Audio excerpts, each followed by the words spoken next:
ನಮಸ್ಕಾರ, ನೀವು ನೋಡ್ತಿದ್ದೀರಾ ಕನ್ನಡ ನಾಡು ನ್ಯೂಸ್. ನಾನು ವಿನೋದ್. ಇದೀಗ ಹೆಡ್ಲೈನ್ಸ್. ನನಗೆ ಅಧಿಕಾರದ ಆಸೆ ಇಲ್ಲ, ಚುನಾವಣೆಯಲ್ಲಿ ಗೆದ್ದರೆ ಅಧಿಕಾರ ನಿಮ್ಮ ಪಾದದಡಿ ಇಟ್ಟು ನಿಮ್ಮ ಸೇವೆ ಮಾಡುತ್ತೇನೆ ಎಂದ ಇ ತುಕಾರಾಂ. ಸದೃಢ ಭಾರತ, ವಿಕಸಿತ ಭಾರತಕ್ಕಾಗಿ ಮೋದಿಯನ್ನ ಬೆಂಬಲಿಸಿ. ಬಳ್ಳಾರಿಯಲ್ಲಿ ಶ್ರೀರಾಮುಲು ಪರ ಲಕ್ಷ್ಮೀ ಅರುಣ ಮತಯಾಚನೆ. ಸಂತೋಷ್ ಲಾಡ್ ಅವರಿಗೆ ನಾಲಾಯಕ್ ಎಂದಿದ್ದ ವಿಜಯೇಂದ್ರ ನಾಲಿಗೆ ಬಿಗಿ ಹಿಡಿದು ಮಾತನಾಡುವಂತೆ ಎಚ್ಚರಿಸಿದ ಕಾಂಗ್ರೆಸ್ ಮುಖಂಡರು. ನಮ್ಮ ಮಕ್ಕಳ ಮುಂದಿನ ಭವಿಷ್ಯಕ್ಕಾಗಿ ಕಾಂಗ್ರೆಸ್ಗೆ ಮತ ನೀಡಿ ಎಂದು ಮನವಿ ಮಾಡಿದ ಇ ತುಕಾರಾಂ ಅವರು, ಚುನಾವಣೆಯಲ್ಲಿ ಗೆದ್ದ ಮೇಲೆ ನನ್ನ ಅಧಿಕಾರವನ್ನ ನಿಮ್ಮ ಪಾದದಡಿ ಇಟ್ಟು ನಿಮ್ಮ ಸೇವೆ ಮಾಡುತ್ತೇನೆ ಎಂದು ತಿಳಿಸಿದರು. ಬಳ್ಳಾರಿ ನಗರದ ಖಾಸಗಿ ಸಭಾಂಗಣದಲ್ಲಿ ಪರಿಶಿಷ್ಟ ಜಾತಿಗಳ ಹಾಗೂ ಸಂಘಟನೆಗಳ ಪದಾಧಿಕಾರಿಗಳ ಸಭೆಯಲ್ಲಿ ಮಾತನಾಡಿದ ಸಂಡೂರು ಶಾಸಕ ಹಾಗೂ ಬಳ್ಳಾರಿ ಲೋಕಸಭಾ ಕ್ಷೇತ್ರದ ಅಭ್ಯರ್ಥಿ ಇ ತುಕಾರಾಂ ಅವರು, ಈ ಸಭೆಯಲ್ಲಿ ಚರ್ಚಿಸಿದ್ದನ್ನ ಹಾಗೆಯೇ ಮನಸ್ಸಿನಲ್ಲಿಟ್ಟುಕೊಳ್ಳಿ. ಸಭೆಯಲ್ಲಿ ಒಂದು ಕಿವಿಯಲ್ಲಿ ಕೇಳಿ ಇನ್ನೊಂದು ಕಿವಿಯಲ್ಲಿ ಬಿಡಬೇಡಿ. ನಮ್ಮ ಮಕ್ಕಳ ಮುಂದಿನ ಭವಿಷ್ಯಕ್ಕಾಗಿ ನಾವೆಲ್ಲರೂ ಕಾಂಗ್ರೆಸ್ಗೆ ಬೆಂಬಲಿಸಿ ನನಗೆ ಮತ ನೀಡಿ ಎಂದು ಕೇಳಿದರಲ್ಲದೆ, ನಾನು ಈ ಚುನಾವಣೆಯಲ್ಲಿ ಗೆದ್ದಲ್ಲಿ ಪ್ರಥಮ ಆದ್ಯತೆ ನಮ್ಮ ಸ್ಥಳೀಯ ಯುವಕರಿಗೆ ಸ್ಥಳೀಯವಾಗಿ ಉದ್ಯೋಗ ದೊರಕಿಸಿಕೊಡುವ ಕಾಯ್ದೆ ಜಾರಿ ಮಾಡಿಸುತ್ತೇನೆ ಎಂದರಲ್ಲದೆ, ಗೆದ್ದ ಮೇಲೆ ನನ್ನ ಅಧಿಕಾರವನ್ನ ನಿಮ್ಮ ಪಾದದಡಿ ಇಟ್ಟು ನಿಮ್ಮ ಸೇವೆ ಮಾಡುತ್ತೇನೆ ಎಂದು ತಿಳಿಸಿದರು.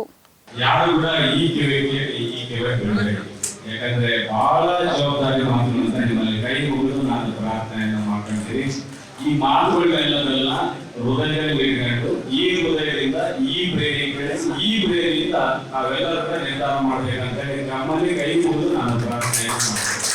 ಇದು ಹೊರಗಾದ್ರೆ ಬಂದ್ರೆ ಇದು ಮುಂದೆ ಯಾವ್ದಿಲ್ಲ. ಇದು ಕರೆಕ್ಟ್ ಆಗಿ ಹೇಳಿದ್ರೆ ಏನ್ ಮಾಡ್ಬೇಕು, ಸ್ಟ್ರಾಟಜಿ ಏನ್ ಮಾಡ್ಬೇಕು, ಹೆಂಗ್ ಗೆಲ್ಲಬೇಕು, ಹೆಂಗ್ ಮಾಡ್ಬೇಕು, ಹೆಂಗ್ ಮುಟ್ಟಬೇಕು, ಇದು ನಮ್ಮಲ್ಲಿ. ಯಾಕಂದ್ರೆ ಹೃದಯದಲ್ಲಿ ಪ್ರೇರಿ ಹೋಗೋದು, ಆ ಪ್ರೇರಿ ವರ್ಕ್ ಮಾಡಿಸುತ್ತೆ. ಅದನ್ನ ನಾವೆಲ್ಲರೂ ಮಾತನ್ನ ಹೃದಯದಲ್ಲಿ ಇಟ್ಕೊಂಡು ನಾವೆಲ್ಲ ಈ ಒಂದು ಪ್ರೇರಣೆ ಕಲಿಸಿ ನಮ್ಮ ಒಂದು ಭವಿಷ್ಯವನ್ನು ನಾವು ರೂಪಿಸುತ್ತಾರೆ. ಈ ಚುನಾವಣೆ ಯಾವ ಅಭ್ಯರ್ಥಿ ಯಾರು ಅಂತ ಚುನಾವಣೆ ಅಲ್ಲ, ಇದೆಲ್ಲ ಇದು ಇವತ್ತು ನಮ್ಮ ದೇಶದ ಭವಿಷ್ಯ, ಇವತ್ತು ನಮ್ಮ ಭವಿಷ್ಯ 140 ಕೋಟಿ ಜನರ ಭವಿಷ್ಯ, ಜೊತೆಗೆ ಸಂವಿಧಾನದ ಅಳವಡಿಕೆಯನ್ನು ಇದು ಚುನಾವಣೆ ಅಂತ ಹೇಳಿಕೆ ನಾನು ಇಷ್ಟಪಡ್ತಾ ಇದ್ದೀನಿ. ನಾವೆಲ್ಲ ಗಮನಿಸಿದ್ದೀವಿ, ಇವತ್ತು ನಮ್ಮ ಸ್ವತಂತ್ರ ಒಂದು 78 ವರ್ಷದಲ್ಲಿ ಇವತ್ತು ಕಾಂಗ್ರೆಸ್ ಸರ್ಕಾರ ಎಲ್ಲ ಜನ ದೀನ ದಲಿತರ ಬಗ್ಗೆ ಒಂದೇ ಒಂದಂತಲ್ಲ, ಎಲ್ಲಾ ಸಮಾಜದಾಗಿರೋ ಬಡವರ ಪರವಾಗಿ ಕೂಡ ಕೆಲಸ ಮಾಡಿದೆ. ನಮ್ದು ಅರ್ಥ ಇಲ್ಲ. ಈ ಮನೋಭಾವಿಗಳಿರಲ್ಲ, RSS ಇರಲ್ಲ, ಅವರು ಕೆಲವೊಂದಲ್ಲಿ ಅವ್ರಿಗೆ ಬೇಕಾದ್ರೆ ತಲೆ ಬಿಡ್ತಾರೆ. ಯಾಕಂದ್ರೆ ಒಟ್ಟು ಮೀರಿದ್ರೆ ಅಣ್ಣ ನೋಡಂತೆ.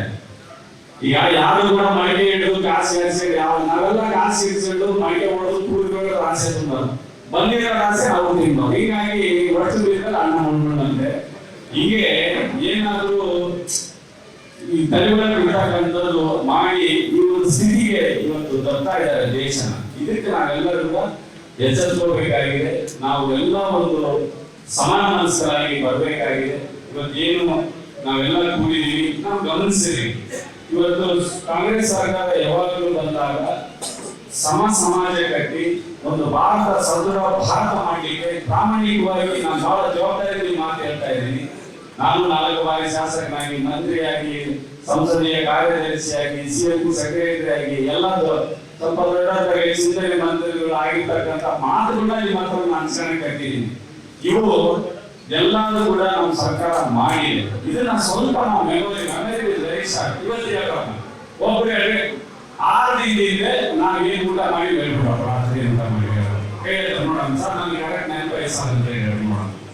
ಇದು ಲೈಫ್ ಇದೆ ಹೇಳ್ಬೇಕಾದ್ರೆ 6 ದಿನದಿಂದ ನಾವು ಏನು ಮಾಡಿದ್ರೆ ಇಲ್ಲಿ ಸಭೆ ಸೇರಿದೆ. ಹಿಂಗೆ ಇತಿಹಾಸನ ನಾವು ಅದಕ್ಕೆ ಇವತ್ತಿನ ದಿನ ನಾವು ಇಲ್ಲಿ ಸೇರಿದ್ರೆ ಇತಿಹಾಸ ಬಾಬಾ ಸಾಹೇಬ್ ಅಂಬೇಡ್ಕರ್ ಹೇಳಿದಂಗೆ ಇತಿಹಾಸವನ್ನು ತಿಳ್ಕೊಂಡು ಇತಿಹಾಸವನ್ನು ಸೃಷ್ಟಿ ಮಾಡ್ತಕ್ಕಂಥ ಒಂದು ಚುನಾವಣೆ ನಾವು ಮಾಡಬೇಕು ಅಂತ ಇತಿಹಾಸ ನೆನಪು ಮಾಡಿಕೊಳ್ಳಿ. ಇವತ್ತು ಯಾವ ಪಕ್ಷ ಏನ್ ಮಾಡಿದೆ, ಇವತ್ತು ಯಾವ ಸ್ಥಿತಿಗೆ ಹೋಗ್ತಾ ಇದೆ ಅಂತ ಹೇಳಿ ಅಷ್ಟು ಸಾಕು, ಬೇರೆ ಏನಿಲ್ಲ. ಇವತ್ತು ನಾವು ನೋಡಿದ್ವಲ್ಲ, ಸುಮಾರಾಗಿ 50-60 ವರ್ಷ ಸರ್ಕಾರ ಮಾಡಿದಾಗ ಬರೀ 10 ವರ್ಷದಾಗೆ ನಮ್ಮನ್ನು ಇವತ್ತಿನ ದಿನ ನಮಗೆ ಗೊತ್ತಿಲ್ಲ. ನಮ್ಮ ಬಡವರು ಇವತ್ತಿನ ದಿನ ಅಂಗಿ ಹಾಕೋದಿಲ್ಲ, ಐದು ಕಾಲದಲ್ಲಿ ತೂತು ಬರೀಲ್ಲ ಅಂತ ಕೂಡ ಪರಿಸ್ಥಿತಿ ಬಂದಿದೆ. ಇವತ್ತು ನಮ್ಮ ಕರ್ನಾಟಕದಲ್ಲಿ ಸ್ವಲ್ಪ ನಮ್ಮ ಸರ್ಕಾರ ಏನೋ ಮಾಡೋಣ ಸ್ವಲ್ಪ ಮಾಡಿದ್ದಾರೆ ಎಲ್ಲರೂ ಕೂಡ. ಅಷ್ಟು ನಮ್ಗೆ ಕಾಣಿಸ್ತಾ ಇಲ್ಲ. ಬೇರೆ ಕಡೆಗಳೆಲ್ಲ ನಾರ್ತ್ ಇಂಡಿಯಾ ಹೇಳ್ತಿದ್ಯಾ ಡಿಮ್ಯಾಂಡ್ ಎಲ್ಲ ಇವತ್ತು ಭಾರತವರು ಹೇಳಿದಂಗೆ ಯುಪಿ ಅವು ಎಲ್ಲೆಲ್ಲಿ ಹಣೆಬರ ಎಲ್ಲಿ ಫಸ್ಟ್ ಶುರುವಾಯಿತಂದ್ರೆ ಗೋವಾ ಇರ್ಬೋದು, ಮಿಜೋರಾಂ ಇರ್ಬೋದು, ಜೊತೆಗೆ ಮಧ್ಯಪ್ರದೇಶ ಇರ್ಬೋದು, ಕರ್ನಾಟಕ ಕೂಡ ಇರ್ಬೋದು, ಎಲ್ಲಿ ಮೆಜಾರಿಟಿ ಗೌರ್ಮೆಂಟ್ ಬಂದಿಲ್ಲ ಇವರಿಗೆ ಎಲ್ಲ ಏನಾದ್ರೆ ಗುಜರಾತ್ ಕೂಡ ಸ್ವಲ್ಪ ಹೋಗಿರೋದೆಲ್ಲ. ಹೀಗಾಗಿ ಎಲ್ಲಿ ಮೆಜಾರಿಟಿ ಗೌರ್ಮೆಂಟ್ ಯುಪಿನಲ್ಲಿ ದೌರ್ಜನ್ಯ ಮೂಲಕ ಮಾಡ್ಕೊಂಡಿರೋದು. ಇವರು ಸಂವಿಧಾನದ ನಂಬಿಕೆ ಇಟ್ಟಾಗ ಮಾಡಿಲ್ಲ. ಇಂಥವ್ರು ಇವತ್ತಿನ ದಿನ ದೇಶಕ್ಕೆ ನಾಶ ಆಗಿದ್ದಾರೆ. ಇವತ್ತು RSS ಅಷ್ಟು ಮಟ್ಟಿಗೆ ಇವತ್ತು ಒಂದು ಕೆಟ್ಟ ಮನೋಸಂಸ್ಕೃತಿ ಇಟ್ಕೊಂಡು ಇವತ್ತೆಲ್ಲ ಒಂದು ದೇಶದ ಒಂದು ಸಂವಿಧಾನ ಕೊಡುಗೆ ಮಾಡ್ತಾ ಇದ್ದಾರೆ. ಇದನ್ನೆಲ್ಲ ತಾವೆಲ್ಲ ಗಮನದಲ್ಲಿ ಇಟ್ಕೋಬೇಕು. ನೋಡಿ ಇವತ್ತು 130 ನಮ್ಮ ಕಂಪನಿಗಳು 190 ಕಂಪನಿಗಳಿದ್ವು, 190 ಕಂಪನಿಗಳಿದ್ವು ಅಂಡರ್ಟೇಕಿಂಗ್ ಗವರ್ಮೆಂಟ್ ಆಫ್ ಇಂಡಿಯಾ ಕಂಪನಿಗಳ 23 ಕಂಪನಿಗಳು ಪ್ರೈವೇಟೈಸೇಷನ್ ಮಾಡ್ಯಾರ. ಅಂದ್ರೆ ನೋಡಿ ಹೆಂಗೆ ನಾವು ಆರ್ಥಿಕವಾಗಿ ನೌಕರರು ತಗೋಬಾರ್ದು. ಬರತ್ತು ಈಗ 23 ಕಂಪನಿ ಪ್ರೈವೇಟೈಸೇಷನ್ ದೊಡ್ಡ ಯಾಕೆ ಮಾಡಿದಾರಪ್ಪ ಅಂತಂದ್ರೆ ಇವತ್ತು ರೈಲ್ವೇಸ್ ಇರ್ಬೋದು, ಜೊತೆಗೆ ನಮ್ಮ ಹಾರ್ಬರ್ಸ್ ಇರ್ಬೋದು, ಏರ್ಪೋರ್ಟ್ ಅಲ್ಲಿ ಇವ್ರು ನೌಕರಿಗಳಿಗೆ ಹೋಗಬಾರದು. ಈಗ ನಮ್ಮ ಮಕ್ಕಳು ಓದಿದಲ್ಲಿ ನಮ್ಮ ಮಕ್ಕಳು ಓದಿದ್ರೆ ಎಲ್ಲ ಗವರ್ಮೆಂಟ್ ಶಾಲೆಗೆ ಅಪ್ಪಿ ಏನಾದ್ರು ಏನಪ್ಪ ಅಂದ್ರೆ ಅಲ್ಲೇ ಸಣ್ಣ ಪುಟ್ಟ ಪ್ರೈವೇಟ್ ಶಾಲೆ. ಇವರೆಲ್ಲ ಸ್ಟ್ಯಾಂಡರ್ಡ್ ಶಾಲೆಗಳಿಗೆ ಹೋಗ್ತಾರ ಮಕ್ಕಳೆಲ್ಲ ಬಾಂಬೆನಾಗೆ ಎಲ್ಲ ದೊಡ್ಡ ಬೆಂಗಳೂರಿಗೆ ಓದ್ತಾ ಇರ್ತಾರೆ. ಅವೆಲ್ಲ ಏಕರಿಗೆ ಕೇಳಿದಾಗ ಪಾಪ ನಮಗೆ ಸಬ್ಜೆಕ್ಟ್ ಗೊತ್ತಿರ್ತದೆ, ಬಟ್ ಪ್ರೆಸೆಂಟೇಷನ್ ನಾಲೆಡ್ಜ್ ಇರಲ್ಲ. ಹೀಗಾಗಿ ಅಲ್ಲಿ ಫೇಲ್ಯೂರ್ ಆಗ್ತದೆ ನಮ್ಮವೆಲ್ಲ. ಅವ್ರೇನು ಆ ಸಂಸ್ಕೃತಿಗಳನ್ನ ಆ ಕಂಪನಿಗಳಿಗೆ ನೆಕ್ಸ್ಟ್ ಅಪಾಯಿಂಟ್ ಮಾಡೋದು. ಅವರಿಗೆಲ್ಲ ಈಗ ಅಂಬಾನಿ ಅದಾನಿ ಕಂಪನಿಗಳು ಮಾಡಿದಾರಲ್ಲ ಎಲ್ಲ ಕಂಪ್ಲೀಟ್ ಆಗಿ ಅವ್ರನ್ನಲ್ಲಿ ಮಾಡೋದು. ನಮ್ಮ ಮಕ್ಕಳು ಮತ್ತೆ ಜವಾನ್ ಕೆಲಸ ಪಿವನ್ ಕೆಲಸಕ್ಕೆ ಈ ತರ ಸುಪ್ರೀಂ ಕೋರ್ಟ್ ಮನೆ ಡೈರೆಕ್ಷನ್ಸ್ ಕೊಟ್ಟಿದೆ. ಯಾವ್ದು ನೆಲ ಜಲ ಯಾರು ಕೊಟ್ಟಿದ್ದಾರೆ ಅವ್ರಿಗೆಲ್ಲ ನೀವು CID ಕೊಡ್ಬೇಕು ಅಂತ ನನ್ನೇ ಬಂದು ಪೇಪರ್ ಪ್ರಜಾವಾಣಿಗೆ ನೋಡಿರ್ಬೋದು. ಈಗಾಗಲೇ ಗುರುಪಣ್ಣವರೆಲ್ಲ ಮಾತಾಡೋರಿಗೆ ಇವತ್ತೆಲ್ಲರೂ ಕೂಡ RSS ಸಂಸ್ಕೃತಿ ಈ ತರ ಕಾಕು ಮಾಡ್ತಾರೆ. ಫಸ್ಟ್ ನಮ್ಮ ಇವ್ರನ್ನ ಬೀದಿಗೆ ಹಾಕೋದು, ಆಮೇಲೆ ಈ 17 AB ತಂದ್ರು ಅಮೆಂಡ್ಮೆಂಟ್ ಯಾರಿಗೋಸ್ಕರ ಯಾವ ಪುರುಷಾರ್ಥಕ್ಕೋಸ್ಕರ ತಂದ್ರೆ ಇವತ್ತೆಲ್ಲ ದೊಡ್ಡ ರಿಲೇಷನ್ ಮಾಡಿರ್ತಾರೆ. ನಮ್ ಜನ ಭೂಮಿ ಮೇಲೆ ಇವತ್ತು ದಿನ ತೊಗೊಂಡೇ ಬಿಜೆಪಿ. ಆಮೇಲೆ ಕಾರ್ಬನ್ ಸೈಕ್ಲೋನ್ನೆಲ್ಲ ಮಾಡಿದ್ರು ಅಶೋಕ್ ಅವರು. ಅಂದ್ರೆ ಮೀನಿಂಗ್ ಏನಿವೆಲ್ಲ ಈ ತರ ಬಡವರಿಗೋಸ್ಕರ, ರೈತರಿಗೋಸ್ಕರ, ಯುವಕರಿಗೋಸ್ಕರ ಅವ್ರಿಗೆ ಪ್ರೋಗ್ರಾಮ್ಸ್ ಇಲ್ಲ, ಯಾರು ಹೇಳಿಲ್ಲ. ನೋಡ್ರಿ ಈ ತರ ಇವತ್ತಿನ ದಿನ ತಗೊಂಡ್ಬಂದು ನಾವು ಹಿಂಗೆ ಬೆವರು ಸುರಿಸ್ತಾ ಇರ್ಬೇಕು. ಸೊ ಅವರು ಬೆವರೆಲ್ಲ ತಿಂತಾನೆ ಇರ್ಬೇಕು. ಸೊ ಇವೆಲ್ಲ ತಾವೆಲ್ಲ ಗಮನದಲ್ಲಿ ಇಟ್ಕೊಂಡು ಮುಂದಿನ ದಿನದಲ್ಲಿ ನಮ್ಮ ಯುವಕರ ಪರವಾಗಿ, ನಮ್ಮ ಭವಿಷ್ಯದ ಪರವಾಗಿ, ಸಂವಿಧಾನದ ಉಳಿವಾಗಿ ಒಂದೇ ಎಕ್ಸಾಂಪಲ್ ತಗೊಳ್ಳಿ, ಬೇರೆ ಬೇಡ ನಾನು ಹೇಳ್ತಾ ಇದ್ದೀನಿ. ಇವತ್ತು ನನ್ನ NMDC ಕಂಪನಿ ಕಾನೂನು ಪ್ರಕಾರ ಸಾರ್ವಜನಿಕ ವಹಿಸುವ ಪ್ರಕಾರ CID ನಮಗೆ ಕೊಡ್ಬೇಕಂತ ಸರಿಯಾಗಿ ಕೊಡ್ಬೇಕಲ್ಲ. ನಾನು ಮಿನಿಸ್ಟರ್ ಆಗಿರೋ, ನಾನು ಓದಿರೋ, ನಾನು ಕಾನೂನು ಬಿಟ್ಟು ಮಾತಾಡ್ತಾ ಇಲ್ಲ. ಮಾತಾಡಿದ್ರೆ ಇವರೇ ಅಭ್ಯರ್ಥಿ ಬಂದು ನಾಟಿಗೆ ಸಪೋರ್ಟ್ ಮಾಡಕ್ ಹೋಗಿದ್ರು. ನಾನು ತೋರಿಸಿದೆ ರೆಕಾರ್ಡ್. ನಾನು ಅಂದೆ NMDC ನೀವು ಕರೆಕ್ಟ್ ಆಗಿ ಕಾನೂನು ಹೇಗಿದೆ, ನೀವು ತಾಕತ್ತಿದ್ರೆ ನೀವು ಅಪಾಯಿಂಟ್ಮೆಂಟ್ ಆರ್ಡರ್ ಕೊಡೋದಕ್ಕೆ ಕರೆಕ್ಟ್ ಅಲ್ಲ. ನಿಜವಾಗ್ಲೂ ತಾಕತ್ತಿದ್ರೆ ನೀವು ಅಪಾಯಿಂಟ್ಮೆಂಟ್ ಆರ್ಡರ್ ಕೊಡೋದಕ್ಕೆ ಅಂತ ಹೇಳಿ ಇವಾಗ ಸ್ಟಾಪ್ ಆಗೈತೆ ಮಾಡ್ಕೊಂಡು ಇವಾಗ 400 ಕೋರ್ಸ್ ನಮಗೆ ಸಿಕ್ಕವಣ್ಣ, 400 ಕೋರ್ಸ್ ಸಿಕ್ಕವಣ್ಣ. ಈ ತರ ಯಾಕಂದ್ರೆ ನಾವು ಒಂದು ಗವರ್ಮೆಂಟ್ ನೌಕರಿ ಇಲ್ಲ, ಒಂದು ಅಪ್ಲಿಕೇಶನ್ ಇಲ್ಲ, ಇವಾಗ ಪ್ರೈವೇಟ್ ಕಂಪನಿ ಮಾಡಿ ಬಂದಿದ್ದೀವಿ. ನಾವು ನೋಡಿರೋದು ನಮ್ಮ ಮಕ್ಕಳಿಗೆ ಆಗಬಾರ್ದಲ್ಲ, ಹೌದಾ? ಇವತ್ತು ಈ ಉಸುರು ಶಾಸಕರಲ್ಲಿ ಅಧಿಕಾರ ಶಾಸಕ ನಾನು ಅಮೆಂಡ್ಮೆಂಟ್ ಮಾಡ್ತೀನಿ. ಈಗ ಯಾರ್ಯಾಗಲಿ ಎಲ್ಲ ಜನ ಕೊಟ್ಟಿರ್ತಕ್ಕಂಥವ್ರು ಯಾರೇ ಇರಲಿ ಆ ಏರಿಯಾದಲ್ಲಿ 100% CID ಅಲ್ಲೇ ಕೊಡ್ಬೇಕು, ಕೊಟ್ಟು ಆ ಜನರಿಗೆ ನ್ಯಾಯ ಕೊಡ್ಬೇಕನ್ನೋದು ಅಮೆಂಡ್ಮೆಂಟ್ ಮಾಡಿಸ್ತೀನಿ. ಬಾಗಿಲು MP ಆದ್ಮೇಲೆ ಅಮೆಂಡ್ಮೆಂಟ್ ಮಾಡಿಸ್ತೀನಿ. ಅರ್ಥ ಆಯ್ತಲ್ಲ? ಸರ್ವ ಜನಾಂಗಕ್ಕೆ ನಮ್ಮ ಸಾಹೇಬ್ ಹೇಳಿದ್ದಾರೆ, ಸರ್ವ ಜನಾಂಗಕ್ಕೆ ಸಂಪಾದನೆ ಹಂಚಿಕೆ ಅಂತ ಬೇರೆ ಬೇರೆ ಕಡೆ ಕಾಣ್ತಾರೆ ಮಾಡಿ ಅವರೆಲ್ಲ. ಅದಕ್ಕೋಸ್ಕರನೇ ಇವತ್ತಿನ ದಿನ ಒಂದೇ ಒಂದು ಕಾಗೆ ನಮಗೆ ಮಾತನಾಡ ಎಲ್ಲಿ ಸಿಗದೆ ನಮಗೆ ಕರೆಕ್ಟ್ ಆಗಿ ಚುನಾವಣೆ ಸಿಗ್ತಾರೆ. ನಾವು ಪರಿಣಾಮ ಚುನಾವಣೆ ಮಾಡ್ಬೇಕು. ಯಾರು ನಮಗೆ ಬೆಲೆಯಾಗಿರ್ತಾರೆ, ಯಾರು ಇರ್ತಾರೆ ನಾವು ಮಾಡಿಬಿಟ್ರೆ ನಮ್ಮ ಆ ಬಟನೆಗಿಂತ ಮಜಾ ಕರೆಕ್ಟ್ ಆಗಿ. ಆಮೇಲೆ ಇನ್ನೊಂದು ಬಟನ್ ಮೇಲೆ ಕೈ ಸಿಂಬಲ್ ಕರೆಕ್ಟ್ ಆಗಿ ಹೋಗ್ತದೆ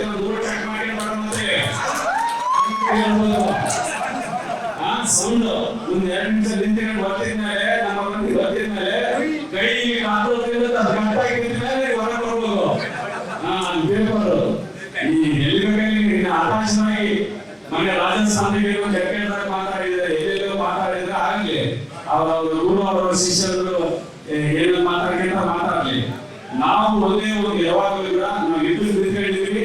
ನಾವು ಯಾವತ್ತೂ ಕೂಡ ನಾವು ಯುದ್ಧಕ್ಕೆ ಸತ್ತಾರೆ ವೀರ ಗೆದ್ರೆ ವಿಜಯ ಮಾಲೆ. ನಾವೆಲ್ಲರೂ ಕೂಡ ನಾವು ಯಾವತ್ತಿಗೆ ನಾವು ಯುದ್ಧ ಮಾಡಿದ್ದೆ ನಮಗೆ ಗೊತ್ತಿದೆ. ಯಾಕಂದ್ರೆ ನಾವು ಯಾವಾಗಲೂ ನ್ಯಾಯ ಧರ್ಮದ ಪರ ಜನರ ಪ್ರೀತಿ ಅಭಿಮಾನಕ್ಕೆ ನಾವೆಲ್ಲರೂ ಕೂಡ ನಾವೆಲ್ಲ ಬಂದಿದ್ದೀವಿ. ಆ ತರ ಇಟ್ಕೊಂಡು ನಾವು ಈ ಚುನಾವಣೆ ಎದುರಿಸೋಣ, ಸಂವಿಧಾನ ಉಳಿಸೋಣ, ಭದ್ರಗೋಡೆ ಮಾಡೋಣ. ಮುಂದಿನ ಮಕ್ಕಳಿಗೆ ನಾವೆಲ್ಲರೂ ಕೂಡ ಒಂದು ಅಡಿಪಾಯ ಹಾಕೋಣ. ನಮ್ಮ ನಿರ್ಧಾರ ತಪ್ಪಾದ್ರೆ ನಮ್ಮ ಮಕ್ಕಳಿಗೆ ವಿಷಯಗಳಿಂದ ಪರಿಸ್ಥಿತಿ ಆಗಿದೆ. ಮುಂದಿನ ಅವಕಾಶ ಹೇಳೋಣ. ನಾವು ನನ್ನ ತಂದೆಯವರು ಈ ತರ ಇದೆ, ಜಿಲ್ಲೆಯಾದ್ಯಂತ ಅಖಂಡ ಜಿಲ್ಲೆಯಾದ್ಯಂತ ತಾವೆಲ್ಲರೂ ಕೂಡ ತಾವೇ ಬಂದಿದ್ದೀವಿ. ನನ್ನ ಚುನಾವಣೆ ಅಲ್ಲ, ಇದು ನಿಮ್ಮ ಚುನಾವಣೆ, ನಿಮ್ಮ ತಮ್ಮ ಚುನಾವಣೆ, ನಿಮ್ಮ ಅಣ್ಣನ ಚುನಾವಣೆ. ಎಲ್ಲರೂ ಕೂಡ ಸಂಸ್ಕೃತಿ ಮಾಡಿ ಒಂದೇ ಒಂದು ನಾವೆಲ್ಲರೂ ಕೂಡ ನಾಗೇಂದ್ರ ಅವರು, ಭರತ್ ರೆಡ್ಡಿ ಅವರು ಎಲ್ಲರೂ ಕೂಡ ಬಂಗಾರದ ಬಳ್ಳಾರಿನ ಪ್ರಾಮಾಣಿಕವಾಗಿ ಕಟ್ತೀವಣ. ಹುಡುಗರಿಗೆ ಉದ್ಯೋಗ ಕೊಡಿಸೋಣ, ಆರ್ಥಿಕವಾಗಿ ಸದೃಢ ಮಾಡೋಣ, ಮಾದರಿ ಗ್ರಾಮಗಳು ಮಾಡೋಣ, ಮಾದರಿ ಸಿಟಿಗಳು ಮಾಡೋಣ. ಒಟ್ಟ ನಮಗೆ ಸಂವಿಧಾನದಲ್ಲಿ ನಮ್ಗೆ ಏನ್ ಬರ್ತಕ್ಕಂತ ಒಂದು ಫಲನ ನಾವು ಪಡ್ಕೊಳ್ಳುವಂತ ಒಂದು ವ್ಯವಸ್ಥೆ ನಾವು ಒಂದು ದಿನ ಕೂಡ ಒಂದು ನಿಮಿಷ ಕೂಡ ನಾನು ಪ್ರಾಮಾಣಿಕವಾಗಿ ವೇಸ್ಟ್ ಮಾಡಲ್ಲ.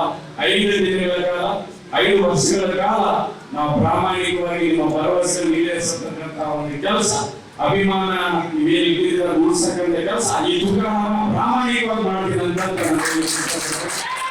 ನನಗೆ ಬಂದಾಗ ನನಗೆ ಅಧಿಕಾರದ ಅನುಲೇನಿಲ್ಲ. ನಾನು ಸತ್ತ ಮಣ್ಣ ಹೋದ್ರು ಕೂಡ ನನಗೆ ಅಧಿಕಾರದ ಅನುಲೇನಿಲ್ಲ. ನಾನು ಕಾಂಗ್ರೆಸ್ಸಿನ ಶಿಸ್ತಿನ ಸಿಪಾಯಿ. ಎಂದೇ ಅಧಿಕಾರ ಬಂದ್ರು ಕೂಡ ಆ ಪದವಿನ ನಿಮ್ಮ ಪಾದಗಳಿಗೆ ನಾನು ಸೇವೆ ಮಾಡ್ತೀನಿ. ಈಗಿನ ಮಾತು ಎಲ್ಲರೂ ಬರಲಿ, ಯಾವುದೇ ಅಧಿಕಾರ ಬರಲಿ, ಕಾಂಗ್ರೆಸ್ ಪಕ್ಷದ ಶಿಸ್ತಿನ ಸಿಪಾಯಿಯಾಗಿ ಮಗ ಆಗಿ ಆ ಅಧಿಕಾರಗಳು ಇವತ್ತಿಗೂ ಸಣ್ಣ ಜನರಿಗೆ ನಮ್ಗೆ ಏನ್ ಅಧಿಕಾರ ಸಿಕ್ಕಿದೆ ಅವ್ರ ಪಾದಗಳಿಗೆ ಸೇವೆ ಮಾಡಿದ್ವಿ. ಮುಂದೆ ಎಲ್ಲೇ ಅಧಿಕಾರ ಬಂದರೂ ಕೂಡ ನಾವೆಲ್ಲರೂ ಸೇರಿ ಅರ್ಥ ಆಯ್ತಾ ಇಲ್ಲ, ನಿಮ್ಮ ಪಾದಗಳಿಗೆ ನಿಮ್ಮ ಭವಿಷ್ಯದ ಪರವಾಗಿ ನಾವು ಪ್ರಾಮಾಣಿಕವಾಗಿ ಒಂದು ಸೇವೆ ಮಾಡ್ತೀವಿ ಅಂತ ಹೇಳ್ತಾ 7ನೇ ತಾರೀಕಿಗೆ ಕಾಂಗ್ರೆಸ್ಸಿನ ಗುರುತು ಹಸ್ತದ ಗುರುತು ಒಂದೇ ನಂಬರಲ್ಲಿದೆ, ಕ್ರಮ ಸಂಖ್ಯೆ 1 ನಂಬರಲ್ಲಿದೆ. ನಾವು ಆ ಗುಂಡಿ ಹುಡುಕುವುದರ ಮೂಲಕ ನಾವು ಸಂವಿಧಾನ ಉಳಿವಿಗಾಗಿ, ದೇಶದ ಭವಿಷ್ಯಕ್ಕಾಗಿ, ನಮ್ಮೆಲ್ಲರ ಭವಿಷ್ಯಕ್ಕಾಗಿ ನಾವು ಎಲ್ಲರೂ ಕೂಡ ನಮ್ಮ ಆಶೀರ್ವಾದ ಪಡ್ಕೊಂಡ್ಬಂದಿದ್ದೇವೆ. ನಮ್ಮ ಮಾತು ಎಲ್ಲರಿಗೂ ನಮಸ್ಕಾರ. ಸದೃಢ ಭಾರತ ದೇಶದ ನಿರ್ಮಾಣಕ್ಕಾಗಿ ಬಿಜೆಪಿಗೆ ಮತ ನೀಡಿ ಎಂದು ಬಿಜೆಪಿ ಧುರೀಣೆ ಗಾಲಿ ಲಕ್ಷ್ಮೀ ಅರುಣ ಅವರು ಮನವಿ ಮಾಡಿದರು.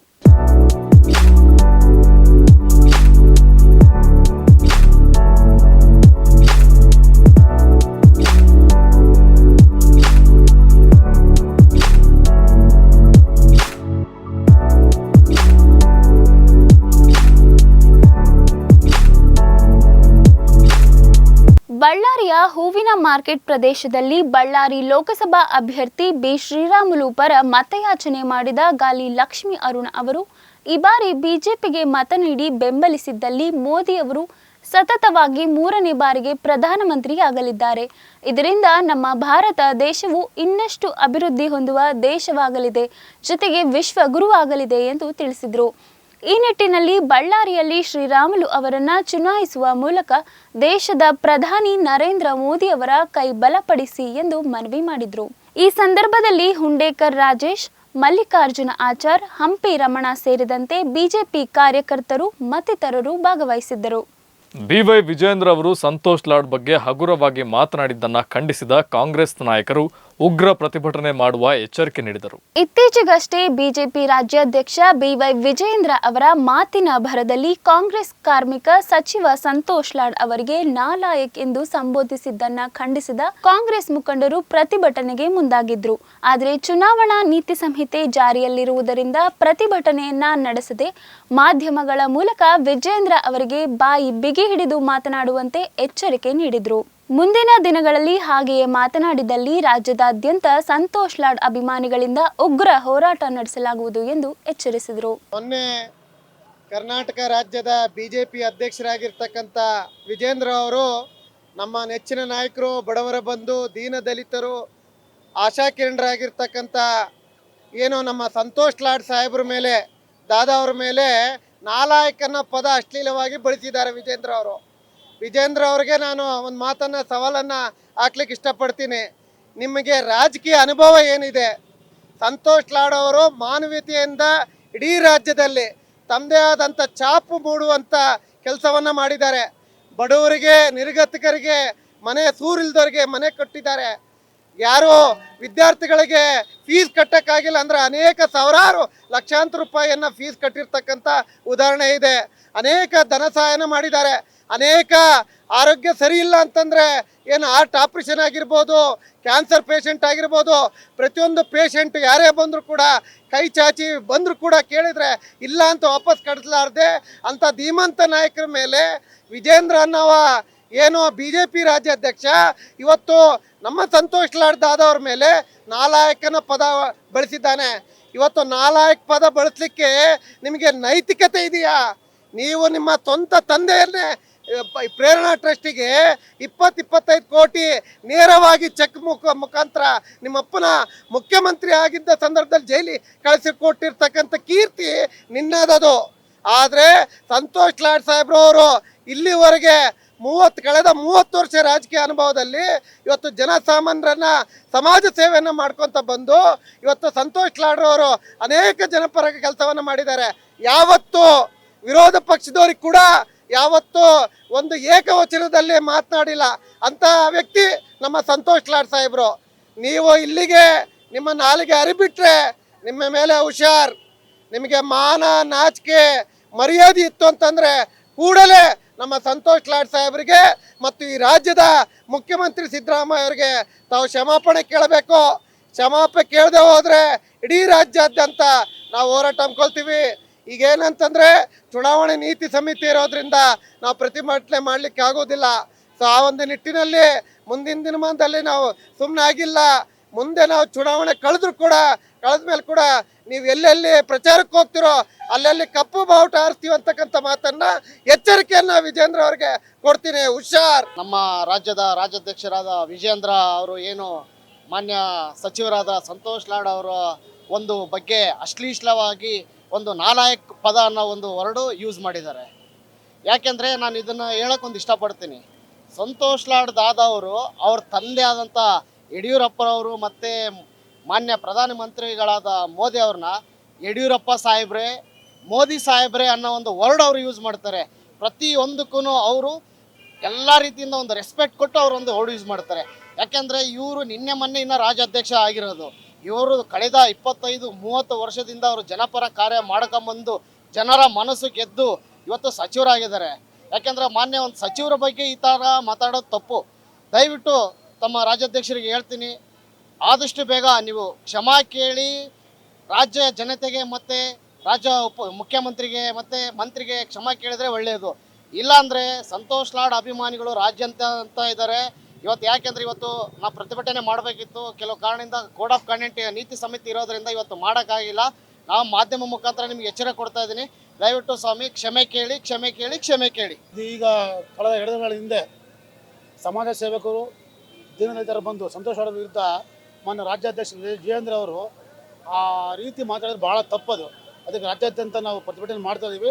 ಸೊ ಇದೇ ನಮ್ಮ ಸ್ನೇಹಿತರು ಹೇಳಿದ್ರು, ಅದೇ ರೀತಿಯಾಗಿ ಮುಂದೆ ಚುನಾವಣೆ ಮುಗಿದ ಮೇಲೆ ಇದ್ರ ಬಗ್ಗೆ ತೀವ್ರ ಹೋರಾಟ ನಡೆಸ್ತೀವಿ. ಕನ್ನಡ ಸಾಹಿತ್ಯ ಪರಿಷತ್ತು ವತಿಯಿಂದ ಮತದಾನ ಜಾಗೃತಿ ಅಂಗವಾಗಿ ವಿಶೇಷವಾಗಿ ಕವಿಗೋಷ್ಠಿ ಆಯೋಜಿಸಲಾಗಿತ್ತು. ಮತ್ತು ಮುಕ್ತ, ನ್ಯಾಯಸಮ್ಮತ ಮತ್ತು ಶಾಂತಿಯುತ ಚುನಾವಣೆಗಳ ಘನತೆಯನ್ನು ಎತ್ತಿ ಹಿಡಿಯುತ್ತೇವೆಂದು ಮತ್ತು ಪ್ರತಿಯೊಂದು ಚುನಾವಣೆಯಲ್ಲಿ ನಿರ್ಭೀತರಾಗಿ ಮತ್ತು ಧರ್ಮ, ಜನಾಂಗ, ಜಾತಿ ಸಿಂಧನೂರು ನಗರಸಭೆ ಹಾಗೂ ತಾಲೂಕು ಆಡಳಿತ ಮತ್ತು ಕನ್ನಡ ಸಾಹಿತ್ಯ ಪರಿಷತ್ ತಾಲೂಕು ಘಟಕದ ವತಿಯಿಂದ ಮತದಾನ ಜಾಗೃತಿ ಅಭಿಯಾನದ ಹಿನ್ನೆಲೆಯಲ್ಲಿ ಮತದಾನದ ಮಹತ್ವ ಕುರಿತು ಕವಿಗೋಷ್ಠಿ ನಡೆಸಲಾಯಿತು. ಈ ವೇಳೆ ಭಾಗವಹಿಸಿದ್ದ ಹಲವು ಕವಿಗಳು ತಮ್ಮ ಕವಿತೆಗಳ ಮೂಲಕ ಮತದಾನ ಜಾಗೃತಿ ಮೂಡಿಸಿದರು.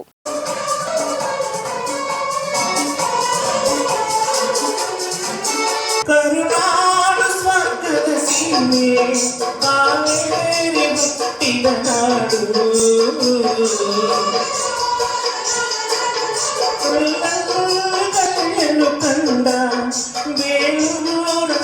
ಪದತೀಡು ಬಸವೇಶ್ವರನ ಪಂಪರ ಕವಿವಾಣಿಯ ಈ ನಾಡು ಇದೇ ನಾಡು ಇದೇ ಭಾಷೆ ಎದೆಂದು ನನ್ನ ನಾಡಿನಲ್ಲಿ. ನಿಮ್ಮ ಕವನಗಳ ಮೂಲಕ ನಾಡಿನ ಜನರಲ್ಲಿ ಮತದಾನದ ಜಾಗೃತಿಯನ್ನು ಮಾಡ್ತಾ ಇದ್ದೀರಿ. ಈಗಂತೂ ಸೋಷಿಯಲ್ ಮೀಡಿಯಾ ತುಂಬಾನೇ ಫಾಸ್ಟ್ ಇದೆ. ಪ್ರತಿಯೊಬ್ಬರು ಕೂಡ ಪ್ರತಿಯೊಂದು ಸಂದರ್ಭದಲ್ಲಿ ಕೂಡ ನೋಡ್ಲಿಕ್ಕೆ ಅವಕಾಶ ಇದೆ. ನಿಮ್ಮೆಲ್ಲ ಕವನಗಳು ಸೋಷಿಯಲ್ ಮೀಡಿಯಾದಲ್ಲಿ ಎಲ್ಲ ಹರಿದಾಡಲಿ, ಮತದಾನದ ಜಾಗೃತಿಯನ್ನು ಉಂಟು ಮಾಡಲಿ. ಪ್ರತಿಯೊಬ್ಬರು ನಾವು ಯಾಕೆ ಮತ ಹಾಕಬೇಕು ಅನ್ನುವಂತ ಒಂದು ಜಾಗೃತಿ ಅವರ ಹೃದಯದಲ್ಲಿ ಬಂತು ಅಂದ್ರೆ, ಅವರ ಮನಸ್ಸಿನಲ್ಲಿ ಬಂತು ಅಂದ್ರೆ, ನಾನು ವೋಟ್ ಹಾಕ್ತೀನಿ ಅಂತ ಅವರಿಗೆ ಒಂದು ಸಲ ಅವ್ರ ಮೈಂಡ್ ಅಲ್ಲಿ ಫಿಕ್ಸ್ ಆದ್ರು ಅಂದ್ರೆ, ಅವರು ಈ ದೇಶದಲ್ಲಿ ಇರಲಿ ಬೇರೆ ದೇಶದಲ್ಲಿ ಇರಲಿ, ಈ ತಾಲೂಕಲ್ಲಿರಲಿ ಬೇರೆ ತಾಲೂಕಲ್ಲಿ ಎಲ್ಲೇ ಇದ್ರೂ ಕೂಡ ಬರ್ತಾರೆ. ನಮ್ಮ ಸಂಭ್ರಮದ ಕನ್ನಡ ಶಾಲೆಗಳಲ್ಲಿರ್ತಕ್ಕಂಥ ಪೋಲಿಂಗ್ ಸ್ಟೇಷನ್ಸ್ಗಳಿಗೆ ಆಗಮಿಸ್ತಾರೆ. ಬಂದು ಖಂಡಿತ ಅವರು ಮತ ಮಾಡ್ತಾರೆ, ವೋಟ್ ಹಾಕ್ತಾರೆ. ಆ ವೋಟ್ ಹಾಕುವಂತ ಒಂದು ಪವಿತ್ರವಾಗಿರ್ತಕ್ಕಂಥ ಕಾರ್ಯವನ್ನ ನಾವೆಲ್ಲರೂ ಸಂಭ್ರಮದಿಂದ ಆಚರಿಸಲು ಕವಿಗಳಾಗಿ, ಜವಾಬ್ದಾರಿತಕ್ಕಂಥ ನಾಗರಿಕರಾಗಿ, ಪ್ರಜಾಪ್ರಭುತ್ವ ರಾಷ್ಟ್ರದ ಹೆಮ್ಮೆಯ ಪ್ರಜೆಗಳಾಗಿ ಇದನ್ನ ಮಾಡುವುದು ನಮ್ಮೆಲ್ಲರ ಒಂದು ಆದ್ಯ ಕರ್ತವ್ಯ. ಯಾಕಂದ್ರೆ ನಾವು ಏನಾದ್ರೂ ಬದಲಾವಣೆಯನ್ನ ಬಯಸ್ತೀವಿ ಅಂತಂದ್ರೆ, ಈ ದೇಶದಲ್ಲಿ ಏನಾದ್ರೂ ಪ್ರಗತಿಯನ್ನ ಆಶಿಸ್ತೀವಿ ಅಂದ್ರೆ, ಈ ದೇಶದಲ್ಲಿ ಏನಾದ್ರೂ ಒಳ್ಳೇದಾಗಲಿ ಅಂತೇಳಿ ನಾವು ಅನ್ಕೋತೀವಿ ಅಂದ್ರೆ, ನಮ್ಮ ಮತ ನಮ್ಮ ಹಕ್ಕು ಅಷ್ಟೇ ಅಲ್ಲ, ಅದು ನಮ್ಮ ಕರ್ತವ್ಯವೂ ಕೂಡ ಹೌದು. ಆದ್ದರಿಂದ ಆ ಕರ್ತವ್ಯವನ್ನ ನಾವು ಕಟ್ಟುನಿಟ್ಟಾಗಿ ಚಾಚು ತಪ್ಪದೆ ಅದನ್ನ ಪವಿತ್ರವಾಗಿರ್ತಕ್ಕಂಥ ಕಾರ್ಯ ಅಂತ ತಿಳ್ಕೊಂಡು ಮಾಡಿದ್ದೇ ಆದರೆ ಈ ಪ್ರಜಾಪ್ರಭುತ್ವದ ಹಬ್ಬ ಸಕ್ಸಸ್ ಆಗ್ತದೆ. ಈಗಾಗಲೇ 63%ಗೆ ಕಳೆದ ಒಂದು ಲೋಕಸಭಾ ಚುನಾವಣೆಗೆ ನಮ್ಮ ರೆಕಾರ್ಡ್ ಇದೆ. ಫಸ್ಟ್ ಕ್ಲಾಸ್ ಸ್ಟೂಡೆಂಟ್ಸ್ ಅಂತ ನಾವು ಇದೀವಿ. ಬಟ್ ಈ ಸಲ ಡಿಸ್ಟಿಂಕ್ಷನ್ ಆಗ್ಬೇಕು.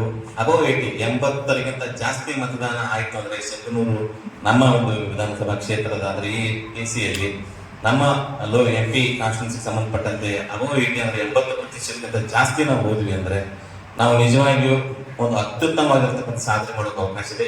ಕವಿಗೋಷ್ಠಿ ಕನ್ನಡ ಸಾಹಿತ್ಯ ಪರಿಷತ್ತಿನ ಕನಸಿನ ಕೂಸು ಇದು. ಪ್ರತಿ ತಿಂಗಳು ದಾರ್ಶನಿಕರ ಕವಿಗೋಷ್ಠಿಯನ್ನು ಆಚರಿಸ್ತಾ ಬಂದಿದ್ದಾರೆ. ಆಯಾ ತಿಂಗಳ ಯಾರು ವಿಶೇಷ ಇರುತ್ತೆ ಅವರ ಕುರಿತಾಗಿ ಒಂದು ಕವಿಗೋಷ್ಠಿ ಮಾಡ್ತಾ ಬಂದಿದ್ದಾರೆ. ಇವತ್ತು ಅಂದ್ರೆ ಏಪ್ರಿಲ್ ತಿಂಗಳಲ್ಲಿ 2024ರಲ್ಲಿ ಅದು ರಜತ ಮಹೋತ್ಸವವನ್ನು ಆಚರಿಸುತ್ತಾರೆ. ಈ ಸಂದರ್ಭದಲ್ಲಿ ಚುನಾವಣೆಯ ಪರ್ವ ದೇಶದ ಗರ್ವ ಎಂಬ ಘೋಷವಾಕ್ಯದೊಂದಿಗೆ 2024ರ ಸಾರ್ವತ್ರಿಕ ಲೋಕಸಭಾ ಚುನಾವಣೆ ಇರುವಂತಹ ಈ ಕಾಲಘಟ್ಟದಲ್ಲಿ ಇದನ್ನು ಮಾಡ್ತಕ್ಕಂಥ ತುಂಬಾ ಖುಷಿಯ ಸಂಗತಿ. ನಮಗೆಲ್ಲ ಒಂದು ತಿಳಿದಿರಲಿ, ಸಿಂಧನೂರು ಮತಕ್ಷೇತ್ರದಲ್ಲಿ 2019ರಲ್ಲಿ 63% ವೋಟ್ ಆಗಿದೆ. ಆಗ್ಲೇ ಅವ್ರು ಹೇಳುವಾಗ ಹೇಳಿದ್ರು ಇಡೀ ದೇಶದ 67%, ಅಂದ್ರೆ ದೇಶದ ಅವರೇಜ್ಗಿಂತ ನಾವು ಕಡಿಮೆ ಹಾಕಿದೀವಿ ಅಂತ ಅದ್ರ ವೋಟಿಂಗ್. ಬರೀ ಕೇವಲ 63.1% ವೋಟ್ ಅನ್ನು ಮಾಡಿದೀವಿ. ದಯವಿಟ್ಟು ಈ ಸಲ ವಿಶೇಷವಾಗಿ ಎಲ್ಲ ಮಾಧ್ಯಮ ಸ್ನೇಹಿತರಲ್ಲಿ, ಪತ್ರಿಕಾ, ಪ್ರಿಂಟ್ ಮೀಡಿಯಾ ಅವರ ಎಲೆಕ್ಟ್ರಾನಿಕ್ ಮೀಡಿಯಾದಲ್ಲಿ ನಿಮ್ಮ ಮುಖಾಂತರ ಸಿಂಧನೂರು ತಾಲೂಕಿನ 2,45,000 ವೋಟರ್ಸ್ಗಳಲ್ಲಿ ವಿನಂತಿ ಮಾಡ್ಕೊಳ್ಳೋದು ಏನಂದ್ರೆ, ಅಟ್ಲೀಸ್ಟ್ 80% ಮತದಾನವನ್ನ ಮಾಡಿದ್ರೆ ಒಬ್ಬರು ಸಮರ್ಥ ಅಭ್ಯರ್ಥಿ ನಮ್ಮನ್ನ ರೆಪ್ರೆಸೆಂಟ್ ಮಾಡಲಿಕ್ಕೆ ಕೇಂದ್ರ ಸರ್ಕಾರದಲ್ಲಿ ಕೂತಿರ್ತಾರೆ. ಸೊ ಆದ್ದರಿಂದ ದಯವಿಟ್ಟು ಎಲ್ಲರೂ 80% ವೋಟ್ ಆಗುವಂಗೆ ನೀವು ಅದನ್ನ ಜನರಿಗೆ ತಲುಪಿಸ್ತಕ್ಕಂಥ ಕಾರ್ಯವನ್ನ ಮಾಡಿ ಅಂತಕ್ಕಂಥದನ್ನ ಈ ವೇದಿಕೆ ಮುಖಾಂತರ ನಾನು ಕೇಳ್ಕೊಳ್ತೀನಿ. ಅದರ ಜೊತೆಗೆ ವಿಶೇಷವಾಗಿ ಕನ್ನಡ ಸಾಹಿತ್ಯ ಪರಿಷತ್ನವರು ಅನೇಕ ಕವಿಗಳು ಬಂದಿದ್ದಾರೆ. ಇಲ್ಲಿ ಸ್ವಲ್ಪ ಜನ ಕೂಡ್ಲಿಗಿಂದ ಬಂದಿದ್ದಾರೆ ಅಂತ ಹೇಳಿದ್ರು, ಲಿಂಗಸೂರಿಂದ ಬಂದಿದ್ದಾರೆ, ಬೇರೆ ಬೇರೆ ಊರುಗಳಿಂದ ಬಂದಿದ್ದಾರೆ. ಸೊ ಇದು ಏನ್ ತೋರಿಸೋದಂದ್ರೆ ಕನ್ನಡದ ಮೇಲೆ ನಿಮಗಿರುವ ಪ್ರೀತಿ, ಕನ್ನಡದ ಭಾಷೆ, ಕನ್ನಡ ಸಾಹಿತ್ಯ ಪರಂಪರೆ, ಆ ಸಂಸ್ಕೃತಿಯ ಹಿನ್ನೆಲೆಗೆ ನೀವು ತೋರಿದಂತಹ ಗೌರವವನ್ನ ಇದು ತೋರಿಸುತ್ತೆ. ಈಗಿನ ಪೀಳಿಗೆಯಲ್ಲಿ, ಈಗಿನ ಯುವ ಜನತೆ ಆಗಿರ್ಬೋದು ಅಥವಾ ಈಗಿನ ಸಾಮಾನ್ಯ ಎಲ್ಲರೂ ಏನಾಗ್ತಿದೆ ಅಂದ್ರೆ ಕನ್ನಡ ಭಾಷೆ, ಕನ್ನಡ ಶ್ರೀಮಂತ ಸಂಸ್ಕೃತಿ ಅದರ ಕುರಿತ ಪರಿವೇ ಇಲ್ಲದಂತ ರೀತಿಯಲ್ಲಿ ಈಗಿನ ಒಂದು ಜಗತ್ತು ಸಾಕ್ತಾ ಇರೋದು ಬಹಳ ವಿಷಾದನೀಯ. ಆದ್ದರಿಂದ ತಾವೆಲ್ಲರೂ ಏನು ಈ ಜನರೇಷನ್ಗೆ, ನಿಮ್ಮ ಮಕ್ಕಳಿಗೆ ಅಥವಾ ನಿಮ್ಮ ಸ್ನೇಹಿತರಿಗೆ ಬಂದು ತಿಳಿಸ್ಬೇಕು, ಕನ್ನಡ ಭಾಷೆ ಬಹಳ ಶ್ರೀಮಂತವಾದಂತಹ ಭಾಷೆ. ಅದಕ್ಕೆ ಪಂಪ ಕವಿ ಸುಮ್ಮನೆ ಹೇಳಿಲ್ಲ, ಆರಂಕುಶ ಬಿಟ್ಟಡಂ ನೆನೆಯುವುದನ್ನ ನಮ್ಮ ಬನವಾಸಿ ದೇಶವು ಮೇನ ಕೋಗಿಲೆಯಾಗಿ ಮರಿದುಂಬಿಯಾಗಿ ಪುಟ್ಟುವುದು ನಂದನದವರು ಬನವಾಸಿ ದೇಶದವರು ಅಂತ ಕನ್ನಡ ನಾಡನ್ನು ನಂದನವನದಂತಿರುವ ಕನ್ನಡ ನಾಡಲ್ಲಿ ಮನುಷ್ಯ ಆಗ್ಲಿಕ್ಕೂ ಪರವಾಗಿಲ್ಲ, ಅಟ್ಲೀಸ್ಟ್ ಕೋಗಿಲೆಯಾಗಾದ್ರೂ ಈ ನಂದನವನದಲ್ಲಿ ಹುಡ್ತೀನಿ ಅಂತ ಹೇಳಿದ್ದಾರೆ ಯಾರು ಪಂಪ. ಸೊ ಪಂಪನ ವಿಕ್ರಮಾರ್ಜುನ ವಿಜಯ ಓದಿಸ್ರಿ, ರಂಗನ ಗದಾಯುದ್ಧ ಓದಿಸ್ರಿ, ಜನನ ಯಶೋಧರ ಚರಿತ್ರೆ ಓದಿಸ್ರಿ, ರತ್ನನ್ ಪದಗಳನ್ನು ಕಳಿಸ್ರಿ, ಸರ್ವಜ್ಞನ ತ್ರಿಪದಿಗೆ ಓದಿಸ್ರಿ, ಬಸವನ ಅಕ್ಕಮಹಾದೇವಿಯವರ ವಚನಗಳನ್ನು ಓದಿಸಿ. ಅಷ್ಟೇ ಯಾಕೆ ಇತ್ತೀಚೆಗೆ ಬಂದಂತಹ ಕುವೆಂಪು, ಬೇಂದ್ರೆ, ಕಾರಂತ್, ಕಾರ್ನಾಡ್, ಕಂಬಾರ್ ಅವರ ಸಾಹಿತ್ಯವನ್ನು ಓದಿಸಿ. ಇವೆಲ್ಲವನ್ನು ಓದಿಸಿದ್ರೆ ಏನಾಗುತ್ತೆ, ಮನಸ್ಸಿನ ವಿಕಾಸ ಆಗತ್ತೆ. ಆ ಮಗು ಬಹಳ ಸಂಪನ್ನವಾಗಿ ಬೆಳೆಯುತ್ತೆ. ಬೆಳೀತಾ ಬೆಳೀತಾ ಒಳ್ಳೆ ಯುವಕ ಆಗ್ತಾನೆ. ಒಳ್ಳೆ ಯುವಕ ಆದ್ಮೇಲೆ ಅವನಿಗೆ ಸಮಾಜದ ಒಂದು ಭಾಗ ಅಂತ ಅರಿವಾಗುತ್ತೆ. ಸಾಹಿತ್ಯ ಓದೋದ್ರಿಂದ ಏನಾಗುತ್ತೆ, ಮನಸ್ಸು ಬಹಳ ವಿಕಸಿತ ಇರುತ್ತೆ ಅಂಡ್ ಪ್ರಸನ್ನವಾಗಿರುತ್ತೆ ಮತ್ತು ಬಹಳ ಇನ್ಫಾರ್ಮ್ಡ್ ಡಿಸಿಷನ್ ಮಾಡುವಂತಹ ಶಕ್ತಿ ಆ ಯುವಕ ಯುವತಿಯಲ್ಲಿ ಬೆಳೆಯುತ್ತೆ. ಆದ್ದರಿಂದ ಏನಾಗುತ್ತೆ, ಮುಂದೆ ಸಮಾಜದ ಒಂದು ಭಾಗ ಅಂತ ಭಾವಿಸಿಕೊಂಡು ನೆಕ್ಸ್ಟ್ ಅಗೇನ್ ಅದು ಎಲ್ಲಿ ಬರುತ್ತೆ, ನಮ್ಮನ್ನ ಆಯ್ಕೆ ಮಾಡುವಂಥವ್ರು, ನಮ್ಮನ್ನ ಆಳುವವರು ಯಾರು ಇರಬೇಕು ಅನ್ನುವಂಥ ಆಯ್ಕೆ ಮಾಡುವ ವಿಷಯ ಬಂದಾಗೂ ಸಹ ಪ್ರಜ್ಞಾವಂತರಾಗಿ ಆತ ವೋಟ್ ಮಾಡ್ತಾನೆ. ಅದೆಲ್ಲ ಎಲ್ಲಿಂದ ಸಾಧ್ಯ ಆಗುತ್ತೆ, ನೀವು ಮಗು ಇದ್ದಾಗಿಂದನೇ ಆ ವ್ಯಕ್ತಿ, ಒಬ್ಬ ಹೆಣ್ಣು ಮಗು ಆಗಿರ್ಬೋದು ಅಥವಾ ಗಂಡು ಮಗುವಿನ ಒಂದು ಸಮಗ್ರ ವಿಕಾಸದ ಕುರಿತು ನೀವು ಕಾಳಜಿ ವಹಿಸಿದಾಗ ಪೇರೆಂಟ್ಸ್ ಆಗಿ ಅಥವಾ ಫ್ರೆಂಡ್ಸ್ ಕಲೀಗ್ಸ್ಗಳಿಗೆ ಹೇಳುವ ಮುಖಾಂತರ. ಸೊ ಆದ್ದರಿಂದ ದಯವಿಟ್ಟು ಈ ರೀತಿಯ ಕಾರ್ಯಕ್ರಮಗಳು ಹೆಚ್ಚು ಹೆಚ್ಚು ನಡೀಲಿ.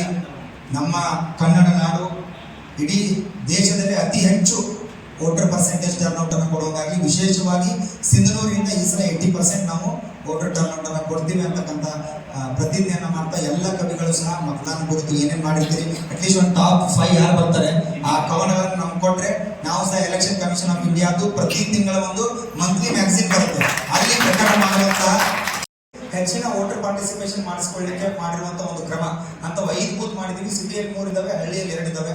ಒಂದು ಯೂತ್ ಫ್ರೆಂಡ್ಲಿ ಬೂತ್ ಅಂದ್ರೆ ಯುವ ಮತದಾರರ ಒಂದು ಬೂತ್ ಮಾಡಿದೀವಿ. PWD ಫಿಸಿಕಲಿ ಚಾಲೆಂಜ್ ಆಗಿರ್ತಾರೆ, ವಿಶೇಷ ವಿಕಲಚೇತನರ ಮತದಾನ ಕೇಂದ್ರ ಅಂತ ಮಾಡಿದೀವಿ. ಒಂದು ಎಥ್ನಿಕ್ ಬೂತ್ ಅಂತ ಮಾಡಿದೀವಿ. ಎಥ್ನಿಕ್ ಬೂತ್ ಅಂದ್ರೆ ವಿಶೇಷ ಸಾಂಪ್ರದಾಯಿಕ ಉಡುಗೆಯಲ್ಲಿ ಅವರು ಮತದಾರರನ್ನ ಸ್ವಾಗತ ಮಾಡ್ತಿರ್ತಾರೆ. ಒಂದು ಮಾಡೆಲ್ ಬೂತ್ ಅಂತ ಮಾಡಿದೀವಿ, ಅಂದ್ರೆ ಮಾದರಿ ಮತಗಟ್ಟೆ ಮಾಡಿದೀವಿ. ಇನ್ನೊಂದು ಇಲ್ಲೇ ನಗರಸಭೆಯ ಸಮುದಾಯ ಕೇಂದ್ರ ಇದೆಯಲ್ಲ, ಅಲ್ಲಿ ಅದನ್ನ ಥೀಮ್ ಬೇಸ್ಡ್ ಬೂತ್ ಅಂತ ಮಾಡಿದೀವಿ. ಅಂದ್ರೆ ಸೇವ್ ವಾಟರ್ ಸೇವ್ ಡೆಮೋಕ್ರಸಿ, ಜಲ ಜಾಗೃತಿ ಕುರಿತು ಅದರ ಮುಖಾಂತರ ಪ್ರಜಾಪ್ರಭುತ್ವ ಗಟ್ಟಿಗೊಳಿಸುವ ಕುರಿತು ಒಂದು ಥೀಮ್ ಇಟ್ಕೊಂಡು ಮಾಡಿದೀವಿ. ಇವೆಲ್ಲ ಸರ್ಕಸ್ಗಳನ್ನು ನಾವು ಯಾಕೆ ಮಾಡ್ತೀವಿ, ಹೆಚ್ಚಿಗೆ ವೋಟ್ ಬರಲಿ. ಹೆಚ್ಚಿಗೆ ವೋಟ್ ಬಂದ್ರೆ ಒಬ್ಬ ಸಮರ್ಥ ಕ್ಯಾಂಡಿಡೇಟ್ ಆಯ್ಕೆ ಆಗ್ತದೆ. ಸಮರ್ಥ ಕ್ಯಾಂಡಿಡೇಟ್ ಆದ್ರೆ ಸಮರ್ಥ ದೇಶ ಮುನ್ನಡೆಯುತ್ತೆ. ಸೊ ಆದ್ದರಿಂದ ಸದೃಢ, ಸಶಕ್ತ, ಸಮರ್ಥ, ಸದೃಢ ಭಾರತಕ್ಕಾಗಿ ಕಡ್ಡಾಯವಾಗಿ ನೀವುಗಳು ವೋಟ್ ಮಾಡಿ. Thank you so much. ಸಿಂಧನೂರಿನ ಕನ್ನಡ ತಾಲೂಕು ಸಾಹಿತ್ಯ ಪರಿಷತ್ ಏನಿದೆಯಲ್ಲ, ಅದು ಯಾವಾಗಲೂ ಸೃಜನಶೀಲತೆಯಿಂದ ಕೂಡಿರ್ತಾರೆ. ಯಾಕಂದ್ರೆ ಪ್ರತಿಯೊಂದು ಯಾವುದಾದ್ರೂ ಒಂದು ಜಯಂತಿ ಬಂತಂದ್ರೆ ಆ ಜಯಂತಿಯಲ್ಲಿರ್ತಕ್ಕಂಥ ದಾರ್ಶನಿಕರ ನಾವು ಮಹತ್ವವನ್ನು ತೆಗೆದುಕೊಂಡು ಪ್ರತಿ ತಿಂಗಳು ಈ ಕನ್ನಡ ಸಾಹಿತ್ಯ ಪರಿಷತ್ತಿನ ವತಿಯಿಂದ ಒಂದೊಂದು ಕವಿಗೋಷ್ಠಿಯನ್ನು ಮಾಡ್ತಿದ್ವಿ. ವಿಶೇಷವಾಗಿ ಇವತ್ತು ಕವಿಗೋಷ್ಠಿ ಮಾಡ್ತಾ ಇದ್ದೀವಿ.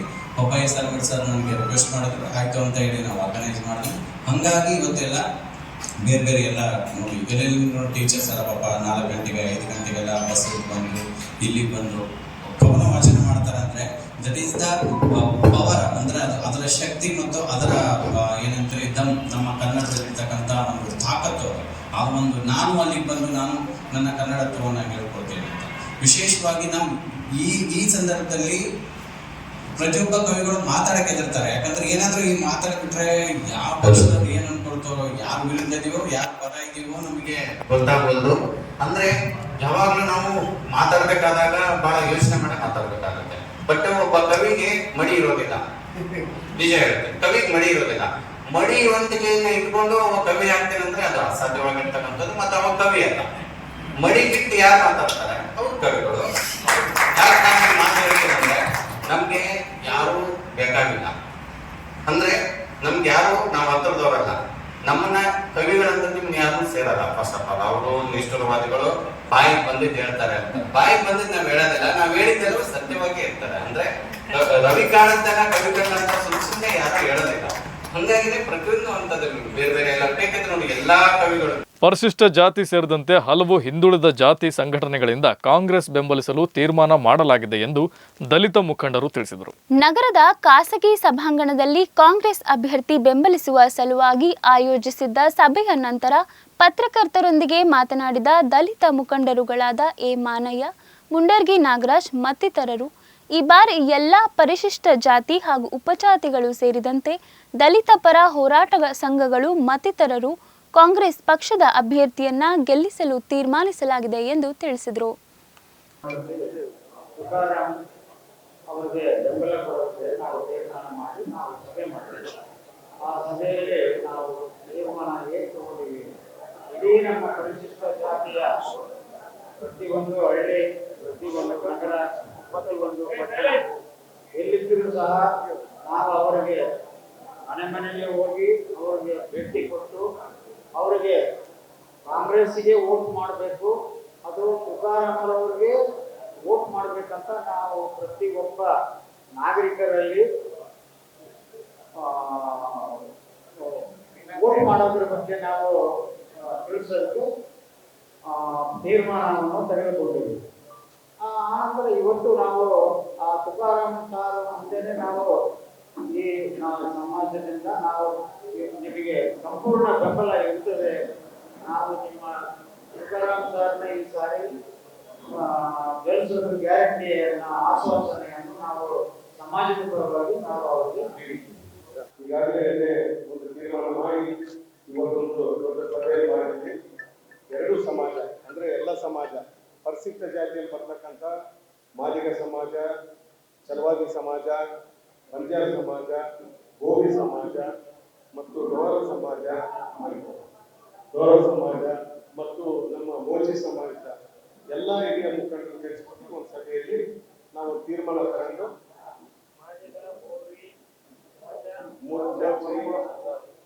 ಚಲವಾದಿ ಸಮಾಜ, ಬಂಜಾರ ಸಮಾಜ ಎಲ್ಲರೂ ಸೇರಿ ಎಲ್ಲ ಮುಖಂಡರಿದ್ದಾರೆ, ಅವರೆಲ್ಲ ಸೇರಿ ಒಂದು ತೀರ್ಮಾನವನ್ನು ತಗೊಂಡಿರ್ತೀವಿ. ಇದರಲ್ಲಿ ಪಕ್ಷದಲ್ಲಿರ್ತಕ್ಕಂಥ ನಾಯಕರು ಮತ್ತು ದಲಿತ ಪರವಾಗಿರ್ತಕ್ಕಂಥ ಕೆಲವು ನಮ್ಮ ಕಾಂಗ್ರೆಸ್ನ ದಲಿತ ಪರ ಸಂಘಟನೆಗಳ ನಾಯಕರೆಲ್ಲರೂ ಸೇರಿ ಒಂದು ಕಾರ್ಯಕ್ರಮವನ್ನು ಮಾಡಿದ್ದೀವಿ. ವಿಶೇಷವಾಗಿ ಇವತ್ತು ನಿನ್ನೆ ತಮಗೆ ವಡೋದರದಲ್ಲಿ ನಮ್ಮ ಮೋಹನ್ ಭಾಗವತ್ ಅವರು ಒಂದು ಮಾತು ಹೇಳಿದ್ದಾರೆ. ನಾವು ಸಂವಿಧಾನವನ್ನು ಬದಲಾವಣೆ ಮಾಡಬೇಕಾದ್ರೆ ಗಲಾಟೆ ಮಾಡಬಾರದು, ಅದರಿಂದ ನಮಗೆ ನಷ್ಟ ಆಗ್ತದೆ. ಆ ಕಾರಣಕ್ಕೋಸ್ಕರ ಮೌನವಾಗಿ ಮುಂಬರುವ ನಮ್ಮ ದೇಶದ ಚುನಾವಣೆಯಲ್ಲಿ ಮೋದಿ ಸಾಹೇಬರು ಗೆಲ್ಲಿದ್ದಾರೆ, ದೇಶ ಚುಕ್ಕಾಣಿ ಇಟ್ಕೊಳ್ತಾರೆ, ಅವಾಗ ಬದಲಾವಣೆ ಮಾಡಕ್ಕೆ ಪ್ರಯತ್ನ ಮಾಡೋಣ ಅಂತಕ್ಕಂಥ ಮಾತನ್ನ ತಮಗೆಲ್ಲ ನಾನು ಪತ್ರಿಕೆಯಲ್ಲಿ ಬಂದಿರ್ತಕ್ಕಂಥ ಒಂದು ಪ್ರದರ್ಶನ ಮಾಡ್ತಾ ಇದ್ದೀನಿ. ನಿನ್ನೆ ಒಂದು ಸ್ಟೇಟ್ಮೆಂಟ್ ಕೊಟ್ಟಿದ್ದಾರೆ. ನಾವ್ಯಾಕೆ ದಲಿತರು ಕೋಮುವಾದಿಗಳು ಸಂವಿಧಾನ ವಿರೋಧ ಮಾಡ್ತಾ ಇದ್ದಾರೆ, ಸಂವಿಧಾನ ಬದಲಾವಣೆ ಮಾಡ್ತಾರೆ ಅಂತಕ್ಕಂಥ ಮಾತುಗಳಿಗಾಗಿ ನಮ್ಮ ರಾಜ್ಯದಲ್ಲಿ ಅನಂತ್ ಕುಮಾರ್ ಹೆಗಡೆ ಅವರು ತಾವೆಲ್ಲ ಕೇಳಿದ್ದೀವಿ. ಬಳ್ಳಾರಿ ಬಂದ್ಬಿಟ್ಟು ನಾಯಿಗಳಂತೆ ನಮ್ಮನ್ನ ದಲಿತರು ನಾಯಿಗಳಂತಿರ್ತಕ್ಕಂಥ ಪದಗಳನ್ನು ಕೇಳಿದರು. ಆ ಕಾರಣಕ್ಕೋಸ್ಕರ ನಿನ್ನೆ ಹೇಳಿರ್ತಕ್ಕಂಥ ಬಹಿರಂಗವಾಗಿ RSS ಸಭೆಯಲ್ಲಿ ಮೋಹನ್ ಭಾಗವತ್ ಅವರು ವಡೋದರಲ್ಲಿ ಇರತಕ್ಕಂಥ ವಿಚಾರ. ಈ ಕಾರಣಕ್ಕೆ ನಾವು ಎಲ್ಲಿವರೆಗೆ ಕೋಮುವಾದಿಗಳು ಈ ದೇಶವನ್ನು ಆಳ್ತಾರೋ ನಮಗೆ ಅಭದ್ರತೆ ಕಾಡ್ತದೆ. ದಲಿತರಿಗೆ ಅಭದ್ರತೆ, ಎಲ್ಲಿವರೆಗೆ ಈ ದೇಶವನ್ನು ಕೋಮುವಾದಿಗಳ ಆಡಳಿತ ಮಾಡ್ತಾರೆ ಎಲ್ಲವರಿಗೆ ನಮ್ಮ ಅಭದ್ರತೆ ಇದೆ. ಆ ಕಾರಣಕ್ಕೋಸ್ಕರ ನಾವು ನಮ್ಮ ಭದ್ರತೆ ನಾವು ನೋಡ್ಕೊಳ್ಬೇಕಾಗಿದೆ. ಈ ದೇಶದ ಸಂವಿಧಾನವೇ ಒಂದು ದೊಡ್ಡ ಧರ್ಮ ಗ್ರಂಥ, ಅದು ಉಳಿಬೇಕಂತಂದ್ರೆ ನಾವು ಈ ಸಂದರ್ಭದಲ್ಲಿ ಎಲ್ಲಾ ದಲಿತರು ಎಲ್ಲ ಜನಾಂಗದ ಏನು ಇವತ್ತು ದಲಿತ ಹಿಂದುಳಿದ ಅಲ್ಪಸಂಖ್ಯಾತರು ಅವ್ರಿಗೂ ಮದುವೆ ಮಾಡ್ತಾ ಇದೀವಿ. ದಯಮಾಡಿ ಸಂವಿಧಾನ ಉಳಿಸೋಕ್ಕೋಸ್ಕರ ಕಾಂಗ್ರೆಸ್ ಮತ್ತು ಇಂಡಿಯಾ ಒಕ್ಕೂಟಕ್ಕೆ ಓಟ್ ಮಾಡಬೇಕಂತಕ್ಕಂಥ ವಿಚಾರವನ್ನು ಪತ್ರಿಕಾ ಮುಖಾಂತರ ನಾನು ಎಲ್ಲ ಜನತೆ ಮನವಿ ಮಾಡ್ತಾ ಇದ್ದೀನಿ. ನಮ್ಮ ಒಂದು ಒಕ್ಕೂಟದ ಪರವಾಗಿ. ಯಾಕಂದ್ರೆ ಇವತ್ತು ಅಂತ ಪರಿಸ್ಥಿತಿ ನಾವು ಎದುರಿಸ್ತಾ ಇದೀವಿ. ಈಗಾಗಲೇ ನಮಗೆಲ್ಲ ದಿನ ನೋಡ್ತಾ ಇದ್ರಿ ಪತ್ರಿಕೆಯಲ್ಲಿ ಮೋದಿ ಸಾಹೇಬರು ಏನ್ ಮಾತಾಡ್ತಾ ಇದ್ರು ಅಂತೇಳಿ. ಅವ್ರು ಯಾವ್ದು ಕಾರ್ಯಕ್ರಮ ಇಲ್ಲ, ಅವ್ರ ಹತ್ರ ಒಂದು ಕಾರ್ಯಕ್ರಮ ಇಲ್ಲ. 10 ವರ್ಷದಲ್ಲಿ 2 ಕೋಟಿ ಉದ್ಯೋಗ ಹೋಯ್ತು, 15 ಲಕ್ಷ ದುಡ್ಡು ಹೋಯ್ತು, ಬರೋದು ಸಾಲ ಹೋಯ್ತು, ಆಯ್ತದ ಏನಿಲ್ಲ. ಅವ್ರು ಏನ್ ಹೇಳ್ತಾರೆ, ದೇಶ ನಾನು ಕಾಪಾಡ್ತೀನಿ, ನಾನು ಗೆಲ್ಸ್ಕೊಂಡ್ ಬರ್ರಿ, ಮೋದಿ ಗ್ಯಾರಂಟಿ ಅಂದ್ರೆ ಮೋದಿನೇ ಗ್ಯಾರಂಟಿ ಅಂತಕ್ಕಂಥ ವಿಚಾರವನ್ನು ತಮ್ಮಂತೆ ತಮಗೆಲ್ಲ ಗೊತ್ತಿದೆ. ಆ ಕಾರಣಕ್ಕೋಸ್ಕರ ಅವ್ರನ್ನ ಈ ದೇಶದಿಂದ ನಾವು ತೊಲಗಿಸ್ಬೇಕು. ಒಂದು ಸುಭದ್ರವಾಗಿರ್ತಕ್ಕಂಥ ಮತ್ತು ಸುಸ್ಥಿರವಾಗಿರ್ತಕ್ಕಂಥ ಮತ್ತು ಎಲ್ಲರಿಗೂ ಸಮಾನ ಅವಕಾಶ ಕಲ್ಪಿಸ್ತಕ್ಕಂಥ ಸರ್ಕಾರವನ್ನು ತೆಗೆದುಕೊಂಡು ಬರ್ಬೇಕಂತ ಈ ನಿಟ್ಟಿನಲ್ಲಿ ನಾವೆಲ್ಲರೂ ಒಗ್ಗಟ್ಟಾಗಿ ಇವತ್ತೊಂದು ಪತ್ರಿಕಾ ಮುಖಾಂತರ ಜನತೆಗೆ ಮನವಿ ಮಾಡ್ತಾ ಇದ್ದೀವಿ. ವಿಶೇಷವಾಗಿ ಪರಿಶಿಷ್ಟ ಜಾತಿಯ ಎಲ್ಲ ಸಮುದಾಯಗಳ ನಾಯಕರುಗಳು ಇವತ್ತು ಬಿಜೆಪಿ ಅಂತ ಕೋಮುವಾದಿ ಪಕ್ಷವನ್ನ ಸೋಲಿಸಬೇಕು. ಕಾಂಗ್ರೆಸ್ ಪಕ್ಷದ ಅಭ್ಯರ್ಥಿ ಪರವಾಗಿ ನಾವು ಎಲ್ಲ ಪರಿಶಿಷ್ಟ ಜಾತಿ ಸಮುದಾಯದ ನಾಯಕರುಗಳು, ದಲಿತ ಸಂಘಟನೆಗಳ ಪದಾಧಿಕಾರಿಗಳು ಎಲ್ಲರೂ ಸೇರಿ ಒಂದು ಬಳ್ಳಾರಿ ಜಿಲ್ಲೆಯಲ್ಲಿ ನಡೆದಕ್ಕಂಥ ಸಾರ್ವತ್ರಿಕ ಚುನಾವಣೆಯಲ್ಲಿ ಲೋಕಸಭಾ ಅಭ್ಯರ್ಥಿ ತುಕಾರಾಮ್ ರವರ ಪರವಾಗಿ, ಕಾಂಗ್ರೆಸ್ ಪಕ್ಷದ ಅಭ್ಯರ್ಥಿ ತುಕಾರಾಮ್ ಅವರ ಪರವಾಗಿ ನಾವು ಚುನಾವಣೆಯಲ್ಲಿ ಭಾಗವಹಿಸಿ ಅವ್ರನ್ನ ಅತ್ಯಂತ ಹೆಚ್ಚಿನ ಬಹುಮತದಿಂದ ಗೆಲ್ಲಿಸಬೇಕು. ಕಾಂಗ್ರೆಸ್ ಪಕ್ಷಕ್ಕೆ ಬೆಂಬಲಿಸಬೇಕು. ಕೋಮುವಾದಿ ಮತ್ತು ಸಂವಿಧಾನ ವಿರೋಧಿ ಬಿಜೆಪಿ ಪಕ್ಷವನ್ನ ಸೋಲಿಸಬೇಕು. ಈ ದೇಶದಲ್ಲಿ ಬಿಜೆಪಿನ ಅಧಿಕಾರಕ್ಕೆ ಬರಬಾರದೆಂಬ ಲೆಕ್ಕದಲ್ಲಿ ಇವತ್ತು ದೇಶದ ದಲಿತರು, ಹಿಂದುಳಿದ ವರ್ಗದವರು, ಪ್ರಗತಿಪರರು ಎಲ್ಲ ಚಿಂತಕರೆಲ್ಲ ಸೇರಿ ಇವತ್ತು ಯೋಚನೆ ಮಾಡ್ತಾ ಇದ್ದಾರೆ. ಅದೇ ನಿಟ್ಟಿನಲ್ಲಿ ಇವತ್ತು ನಾವು ಬಿಜೆಪಿ ವಿರುದ್ಧ ಏನು ಇವತ್ತು ಬಿಜೆಪಿ ಸಂವಿಧಾನ ಪರವಾಗಿ ಇದೀವಿ ಅಂತ ಹೇಳ್ತಾ ಸುಳ್ಳು ಹೇಳ್ತಾ ಇವತ್ತು ಹೇಳ್ತಾ ಇದ್ದಾರೆ. ಆದರೆ ಅದು ಯಾವುದೇನಾದ್ರೂ ಅಧಿಕಾರಕ್ಕೆ ಬಂದ್ರೆ ಸಂವಿಧಾನ ತೆಗಿತಕ್ಕಂಥ ಕೆಲಸ ಮಾಡ್ತಾ ಇದ್ದಾರೆ. ಅದಕ್ಕಾಗಿ ನಾವು ಕೋಮುವಾದಿ ಬಿಜೆಪಿಯನ್ನ ಸೋಲಿಸಬೇಕು, ನಮ್ಮ ಜಿಲ್ಲೆಯಲ್ಲಿ ಕಾಂಗ್ರೆಸ್ ಪಕ್ಷದ ಅಭ್ಯರ್ಥಿಯನ್ನ ಗೆಲ್ಲಿಸ್ಬೇಕಂತ ಇವತ್ತು ಎಲ್ಲ ಪ್ರಗತಿಪರ ವಿಚಾರವಂತರೆಲ್ಲ ಸೇರಿ, ಹೋರಾಟಗಾರರು ಸೇರಿ ಇವತ್ತು ನಾವೊಂದು ಸಭೆ ಸೇರಿ ತೀರ್ಮಾನ ತಗೊಂಡು ಬಿಜೆಪಿ ವಿರುದ್ಧ, ಬಿಜೆಪಿ ಅಭ್ಯರ್ಥಿ ವಿರುದ್ಧ ಇವತ್ತು ನಾವು ಚುನಾವಣೆಯಲ್ಲಿ ಅವ್ರನ್ನ ಸೋಲಿಸಬೇಕು ಮತ್ತು ಕಾಂಗ್ರೆಸ್ ಪಕ್ಷದ ಅಭ್ಯರ್ಥಿಯನ್ನ ಗೆಲ್ಲಿಸ್ಬೇಕಂತೇಳಿ ನಾವೊಂದು ತೀರ್ಮಾನ ತಗೊಂಡು ಆ ನಿಟ್ಟಿನಲ್ಲಿ ಮುಂದೆ ಬರ್ತಕ್ಕಂಥ ಚುನಾವಣೆಯಲ್ಲಿ ನಾವು ಎಲ್ಲರೂ ಒಗ್ಗಟ್ಟಾಗಿ ಇವತ್ತು ಕಾಂಗ್ರೆಸ್ ಪಕ್ಷದ ಅಭ್ಯರ್ಥಿ ಪರವಾಗಿ ಈ ನಮ್ಮ ಜಿಲ್ಲೆಯಲ್ಲಿ ಪರಿಶಿಷ್ಟ ಜಾತಿಯ ಸಮಾಜದ ಮುಖಂಡರು ಮತ್ತು ದಲಿತ ಸಂಘಟನೆಗಳ ಹೋರಾಟಗಾರರು ಎಲ್ಲರೂ ತೀರ್ಮಾನ ತಗೊಂಡು ಆ ನಿಟ್ಟಿನಲ್ಲಿ ಚುನಾವಣೆ ಹತ್ತಿರ ಇರೋದಕ್ಕೋಸ್ಕರಾಗಿ ಆ ಪಕ್ಷದ ಅಭ್ಯರ್ಥಿ ಗೆಲ್ಲುವುದಾಗಿ ನಾವೆಲ್ಲರೂ ಶ್ರಮಿಸ್ತಾ ಇದ್ದೀವಿ. ಕೋಮುವಾದಿ ಬಿಜೆಪಿಯನ್ನ ನಮ್ಮ ಜಿಲ್ಲೆಯಲ್ಲಿ ಎಲ್ಲಿಯೂ ಅದು ಯಾವುದೇ ಚುನಾವಣೆಯಲ್ಲಿ ಗೆಲ್ಲಬಾರದು, ಆ ನಿಟ್ಟಿನಲ್ಲಿ ನಾವು ಕಾಂಗ್ರೆಸ್ ಪರವಾಗಿ ಕೆಲಸ ಮಾಡ್ತಾ ಇದೀವಿ ಅಂತ ಇವತ್ತು ಪತ್ರಿಕೆ ಮುಂದೆ ನಾವು ಹೇಳ್ತಾ ಇದೀವಿ. ಹುಬ್ಬಳ್ಳಿಯ ನೇಹಾ ಕೊಲೆ ಖಂಡಿಸಿ ಕಾರಟಗಿಯಲ್ಲಿ ವಿವಿಧ ಸಂಘಟನೆಗಳಿಂದ ಮೇಣದ ಬತ್ತಿ ಹಿಡಿದು ಪ್ರತಿಭಟನೆ ನಡೆಸಲಾಯಿತು.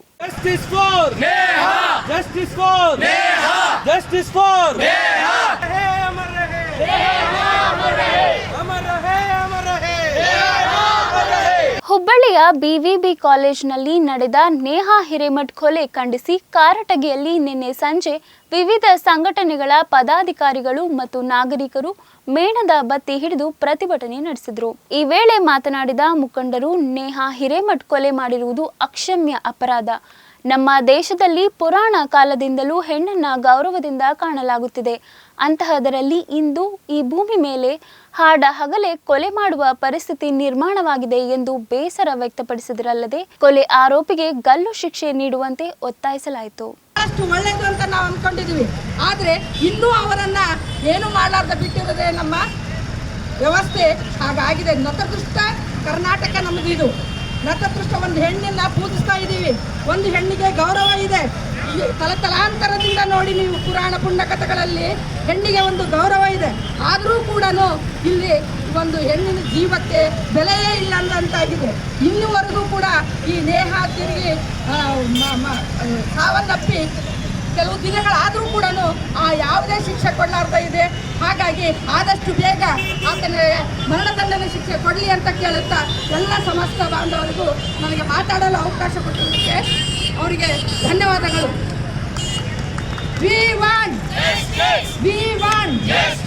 ನಾವೆಲ್ಲ ಒಂದು ಹಿಂದೂ, ಒಂದು ಹಾಗೆ ನಾವೆಲ್ಲರೂ ಒಂದಾಗಿರೋಣ ಅಂತ ಹೇಳುತ್ತಾ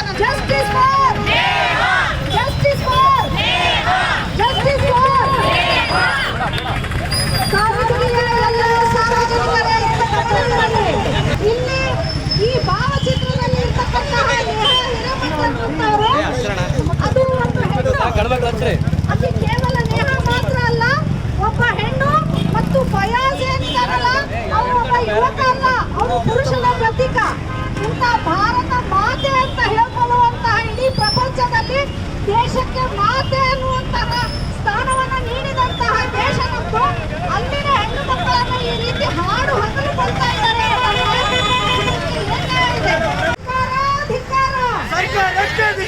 ಹೆಣ್ಣನ್ನು ಅಗೌರವವಾಗಿ ಕಾಣುವಂತಹ ಎಲ್ಲರಿಗೂ, ಮನುಷ್ಯತ್ವವನ್ನು ಮಾಡುವಂತಹ ಎಲ್ಲರಿಗೂ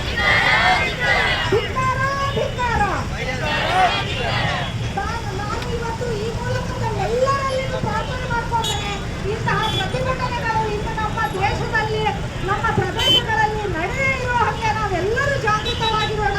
ಇಂತಹ ಪ್ರತಿಭಟನೆಗಳಿಗೆ ಕೊನೆ ಹಾಡೋಣ ಅಂತ ಹೇಳಿ ಆಶಿಸ್ತಾ, ಇಲ್ಲಿ ಮಹಿಳಾ ಪುರುಷರು ಜಾತಿ ಧರ್ಮ ಯಾವುದನ್ನು ಲೆಕ್ಕಿಸದೆ ಎಲ್ಲರೂ ಈ ಪ್ರತಿಭಟನೆಯಲ್ಲಿ ಭಾಗವಹಿಸಿದ್ದೀರಾ. ಇವತ್ತಿನ ವಿಷಯ ನಾವು ಹೇಳಬೇಕಾದ್ರೆ ಬಹಳ ದುಃಖ ಆಗ್ತಿದೆ ನಮಗೆ. ಯಾಕಪ್ಪ ಅಂದರೆ ಒಬ್ಬ ನೇಹಾ ಎಂಬ ಹೌದಾ ಒಬ್ಬ ಹೆಣ್ಣಿಗೆ ನೇಹಾ ಎಂಬ ಒಂದು ಹೆಣ್ಣಿಗೆ ಅಮಾನುಷವಾಗಿ ಕೊಲೆ ಮಾಡಿರುವಂಥ ಫಯಾಜ್ಗೆ ಗಲ್ಲು ಶಿಕ್ಷೆ ಬಿಟ್ಟು ಇನ್ನೂ ಯಾವುದಾದ್ರೂ ಶಿಕ್ಷೆ ಇದ್ರೆ ಕೊಡ್ರಿ ಅಂತ ನಾವು ನಮ್ಮ ವತಿಯಿಂದ ನಾವು ಹೇಳ್ತಾ ಇದ್ದೇವೆ. ಜೈ ಹಿಂದ್.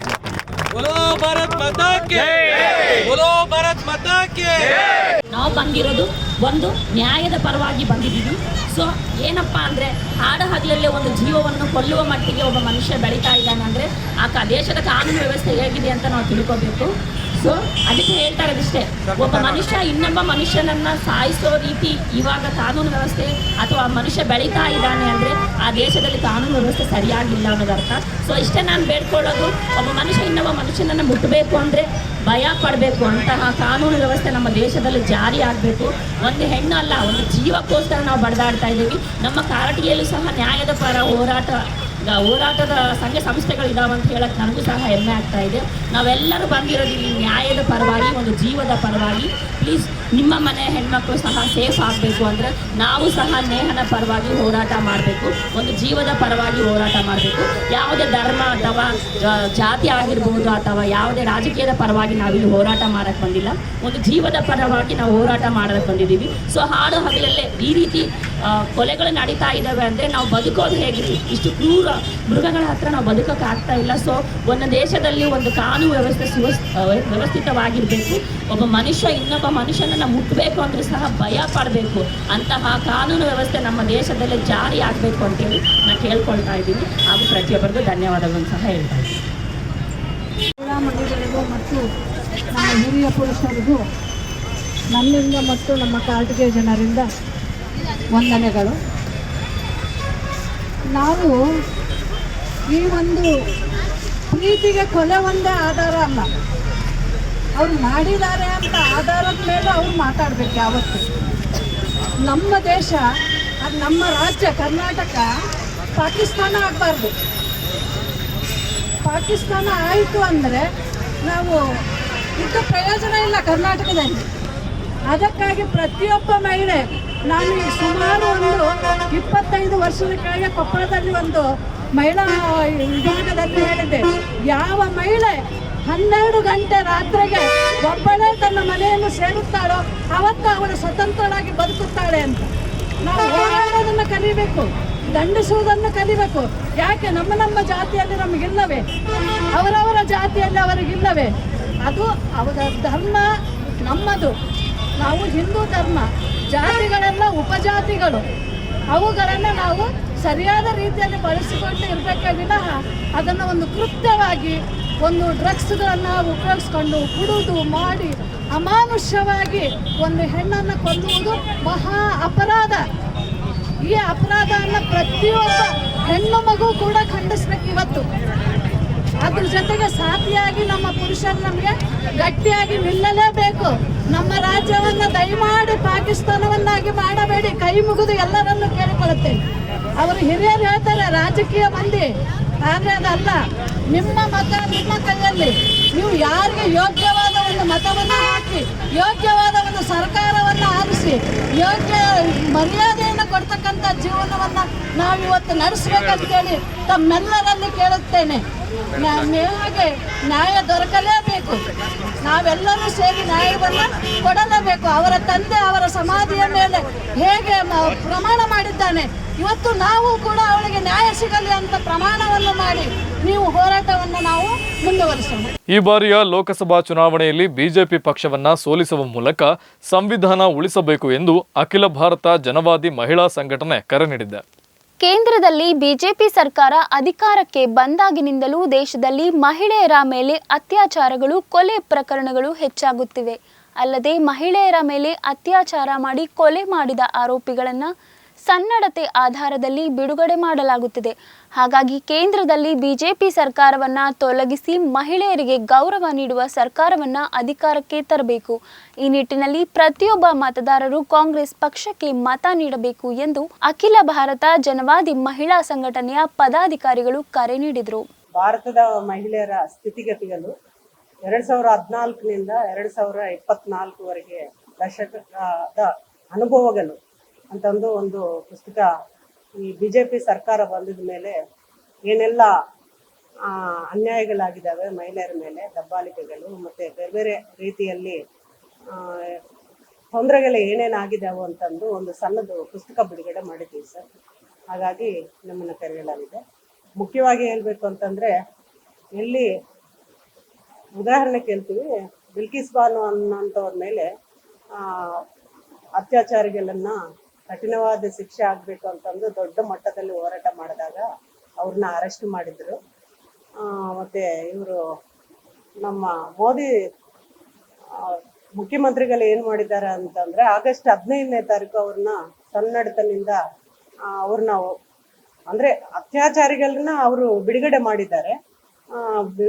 ಅದು ನಾವು ಮುಖ್ಯವಾಗಿ ಖಂಡನೆ ಮಾಡ್ತಾ ಇದ್ದೀವಿ. ಯಾಕಂತಂದರೆ ಅವ್ರನ್ನ ಸನ್ನಡತ ಅಂತಂದು ಯಾವ ಲೆಕ್ಕದಲ್ಲಿ ಅವ್ರನ್ನ ಅಂದರೆ ಮಹಿಳೆಯರ ಮೇಲೆ ಅಷ್ಟೆಲ್ಲ ಅನ್ಯಾಯಗಳಾಗಿದ್ರೇನೆ, ಒಂದು ತುಂಬು ಗರ್ಭಿಣಿಯನ್ನ ಅತ್ಯಾಚಾರ ಮಾಡಿದಾಗ ಸಣ್ಣ ಕೂಸುನು ಇದಾಗಿತ್ತು ಅಂಥವ್ರ ಮೇಲೆ ಮತ್ತೆ ಅವ್ರಿಗೆ ಯಾವ್ದು ಕಠಿಣಗಾರ ಶಿಕ್ಷೆ ಆಗಿದ್ದವ್ರನ್ನ ಸನ್ನಡತ ಮೇಲೆ ಬಿಡುಗಡೆ ಮಾಡಿದ್ರು. ಅದು ತೀವ್ರವಾಗಿ ದೊಡ್ಡ ಮಟ್ಟದಲ್ಲಿ ನಾವು ಖಂಡನೆ ಮಾಡ್ತೀವಿ.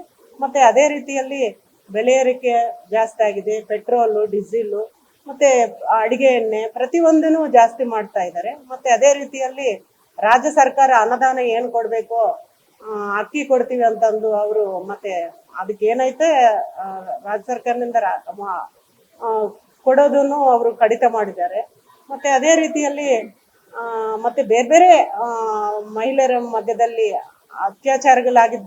ಅವ್ರನ್ನ ಬಿಡುಗಡೆ ಮಾಡಿದ್ರು. ಮತ್ತೆ ಅದೇ ರೀತಿಯಲ್ಲಿ ಕುಸ್ತಿಪಟ್ಟಿಗಳು ಅಂತಂದು ಅವ್ರ ಮೇಲೆ ಬ್ರಿಜ್ಭೂಷಣ್ ಅವರು ದೊಡ್ಡ ಮಟ್ಟದಲ್ಲಿ ಕಿರಿಕಿಳ ಮಾಡ್ತಾ ಇದ್ದಾನಂತಂದು ಇದು ಮಾಡಿದಾಗ್ನು ಅದಕ್ಕೂ ಅವರು ಏನು ಸರಿಯಾದಂತ ಉತ್ತರ ಕೊಟ್ಟಿಲ್ಲ. ಇಂಥವೆಲ್ಲವೂ ಮಹಿಳಾ ಪರವಾಗಿ ಇಲ್ಲ ಸರ್ಕಾರ. ಹಾಗಾಗಿ ಮಹಿಳಾ ಪರವಾಗಿ ಇರುವಂತ ಸರ್ಕಾರ ಬೇಕು ನಮಗೆ ಅಂತಂದು ನಾವು ಜನರ ಮಧ್ಯದಲ್ಲಿ ನಾವು ಮತ ಕೇಳಕ್ಕೆ ಹೋಗ್ತಾ ಇದ್ದೀವಿ. ಮತ್ತೆ ಈ ಸಣ್ಣ ಪುಸ್ತಕ ಬಿಡುಗಡೆ ಮಾಡಿ ಆ ಪುಸ್ತಕ ಮುಖಾಂತರ ನಾವು ಏನೇನಾಗಿದೆ ಅವೆಲ್ಲವೂ ಜನರಿಗೆ ಮನವೊಲಿಸಿ ನಾವು ಹೆಂಗನ್ನ ಮಾಡಿ ಬಿಜೆಪಿ ಸರ್ಕಾರನ ಸೋಲಿಸಬೇಕು, ಸಂವಿಧಾನ ಉಳಿಸಬೇಕು ಅನ್ನೋ ಉದ್ದೇಶದಿಂದ ನಾವು ಇವತ್ತು ಈ ಪತ್ರಿಕಾಗೋಷ್ಠಿಯನ್ನು ಕರೆಯಲಾಗಿದೆ. ಬಿಜೆಪಿ ಸರ್ಕಾರವನ್ನ ಸೋಲಿಸಬೇಕು ಮತ್ತು ಮಹಿಳಾ ಪರ, ಜನರ ಪರ ಯಾರು ಆಡಳಿತ ಮಾಡ್ತಾರೆ ಅವರನ್ನು ನಾವು ಗೆಲ್ಲಿಸಬೇಕು ಅನ್ನುವಂಥದ್ದು ನಮ್ಮ ಜನವಾದಿ ಮಹಿಳಾ ಸಂಘಟನೆ ತೀರ್ಮಾನ ಮಾಡಿದೆ. ಅದೇ ರೀತಿಯಾಗಿ ನಾವು ಮಹಿಳೆಯರ ಮಧ್ಯೆ ಮತ್ತು ಕೂಲಿ ಕಾರ್ಮಿಕರ ಮಧ್ಯೆ ಮತ್ತು ರೈತರ ಮಧ್ಯೆ ಹೋಗಿ ನಾವು ಎಲ್ರಿಗೂ ಪ್ರಚಾರ ಮಾಡುವಂಥದ್ದು. ಮತ್ತು ಈ ಬಿಜೆಪಿ ಸರ್ಕಾರ ಬಂದಾಗಿನಿಂದ ಮಹಿಳೆಯರಿಗೆ ಸರಿಯಾಗಿ ಸ್ಥಾನಮಾನ ಇಲ್ಲ, ಅಂದರೆ ಗೌರವ ಕೂಡ ಇಲ್ಲ. ಹಾಗಾಗಿ ಈ ಬಿಜೆಪಿ ಸರ್ಕಾರವನ್ನು ಸೋಲಿಸೋದೇ ನಮ್ಮ ಮೂಲ ಉದ್ದೇಶ, ಗುರಿ ಆಗಿದೆ. ಮತ್ತು ಈ ಹಿಂದೆ ಮಾಡಿರ್ತಕ್ಕಂಥ ಎಲ್ಲ ಪ್ರತಿಯೊಂದು ಗ್ಯಾಸ್ ಬೆಲೆ ಆಗಿರ್ಬೋದು, ಸಿಲಿಂಡರ್ ಬೆಲೆ, ಆಮೇಲೆ ಬೆಲೆ ಏರಿಕೆಯಿಂದ ಎಷ್ಟೋ ಜನ ನರಳ್ತಾ ಇದ್ದಾರೆ, ಸಾಲ ಕಟ್ಟಲಾರ್ದೇ ಸಾಯ್ತಾ ಇದ್ದಾರೆ. ಆಮೇಲೆ ರೈತರು ಕೂಡ ಆತ್ಮಹತ್ಯೆ ಮಾಡ್ಕೊಳ್ತಾ ಇದ್ದಾರೆ. ಇದನ್ನು ಅಂದರೆ ಈ ಸರ್ಕಾರ ಜನರ ಪರವಾಗಿ ಇಲ್ಲ ಅನ್ನುವಂಥದ್ದು ಎಲ್ರಿಗೂ ಗೊತ್ತಿದೆ. ಆದರೆ ಜನ ಸ್ವಲ್ಪ ಮುಂದೆ ಬಂದು ಅವರು ಕೂಡ ಹೌದು ಈ ರೀತಿ ಇದೆ ಅಂತೇಳಿ ಬರಬೇಕು ಅನ್ನುವಂಥದ್ದು ನಮ್ಮ ಒಂದು ಜನವಾದಿ ಮಹಿಳಾ ಸಂಘಟನೆಯ. ಇದಾಗಿತ್ತು ಇಂದಿನ ಕನ್ನಡ ನಾಡು ನ್ಯೂಸ್. ಇದು ಕನ್ನಡಿಗರ ನಾಡಿ ಮಿಡಿತ. ನಮಸ್ಕಾರ.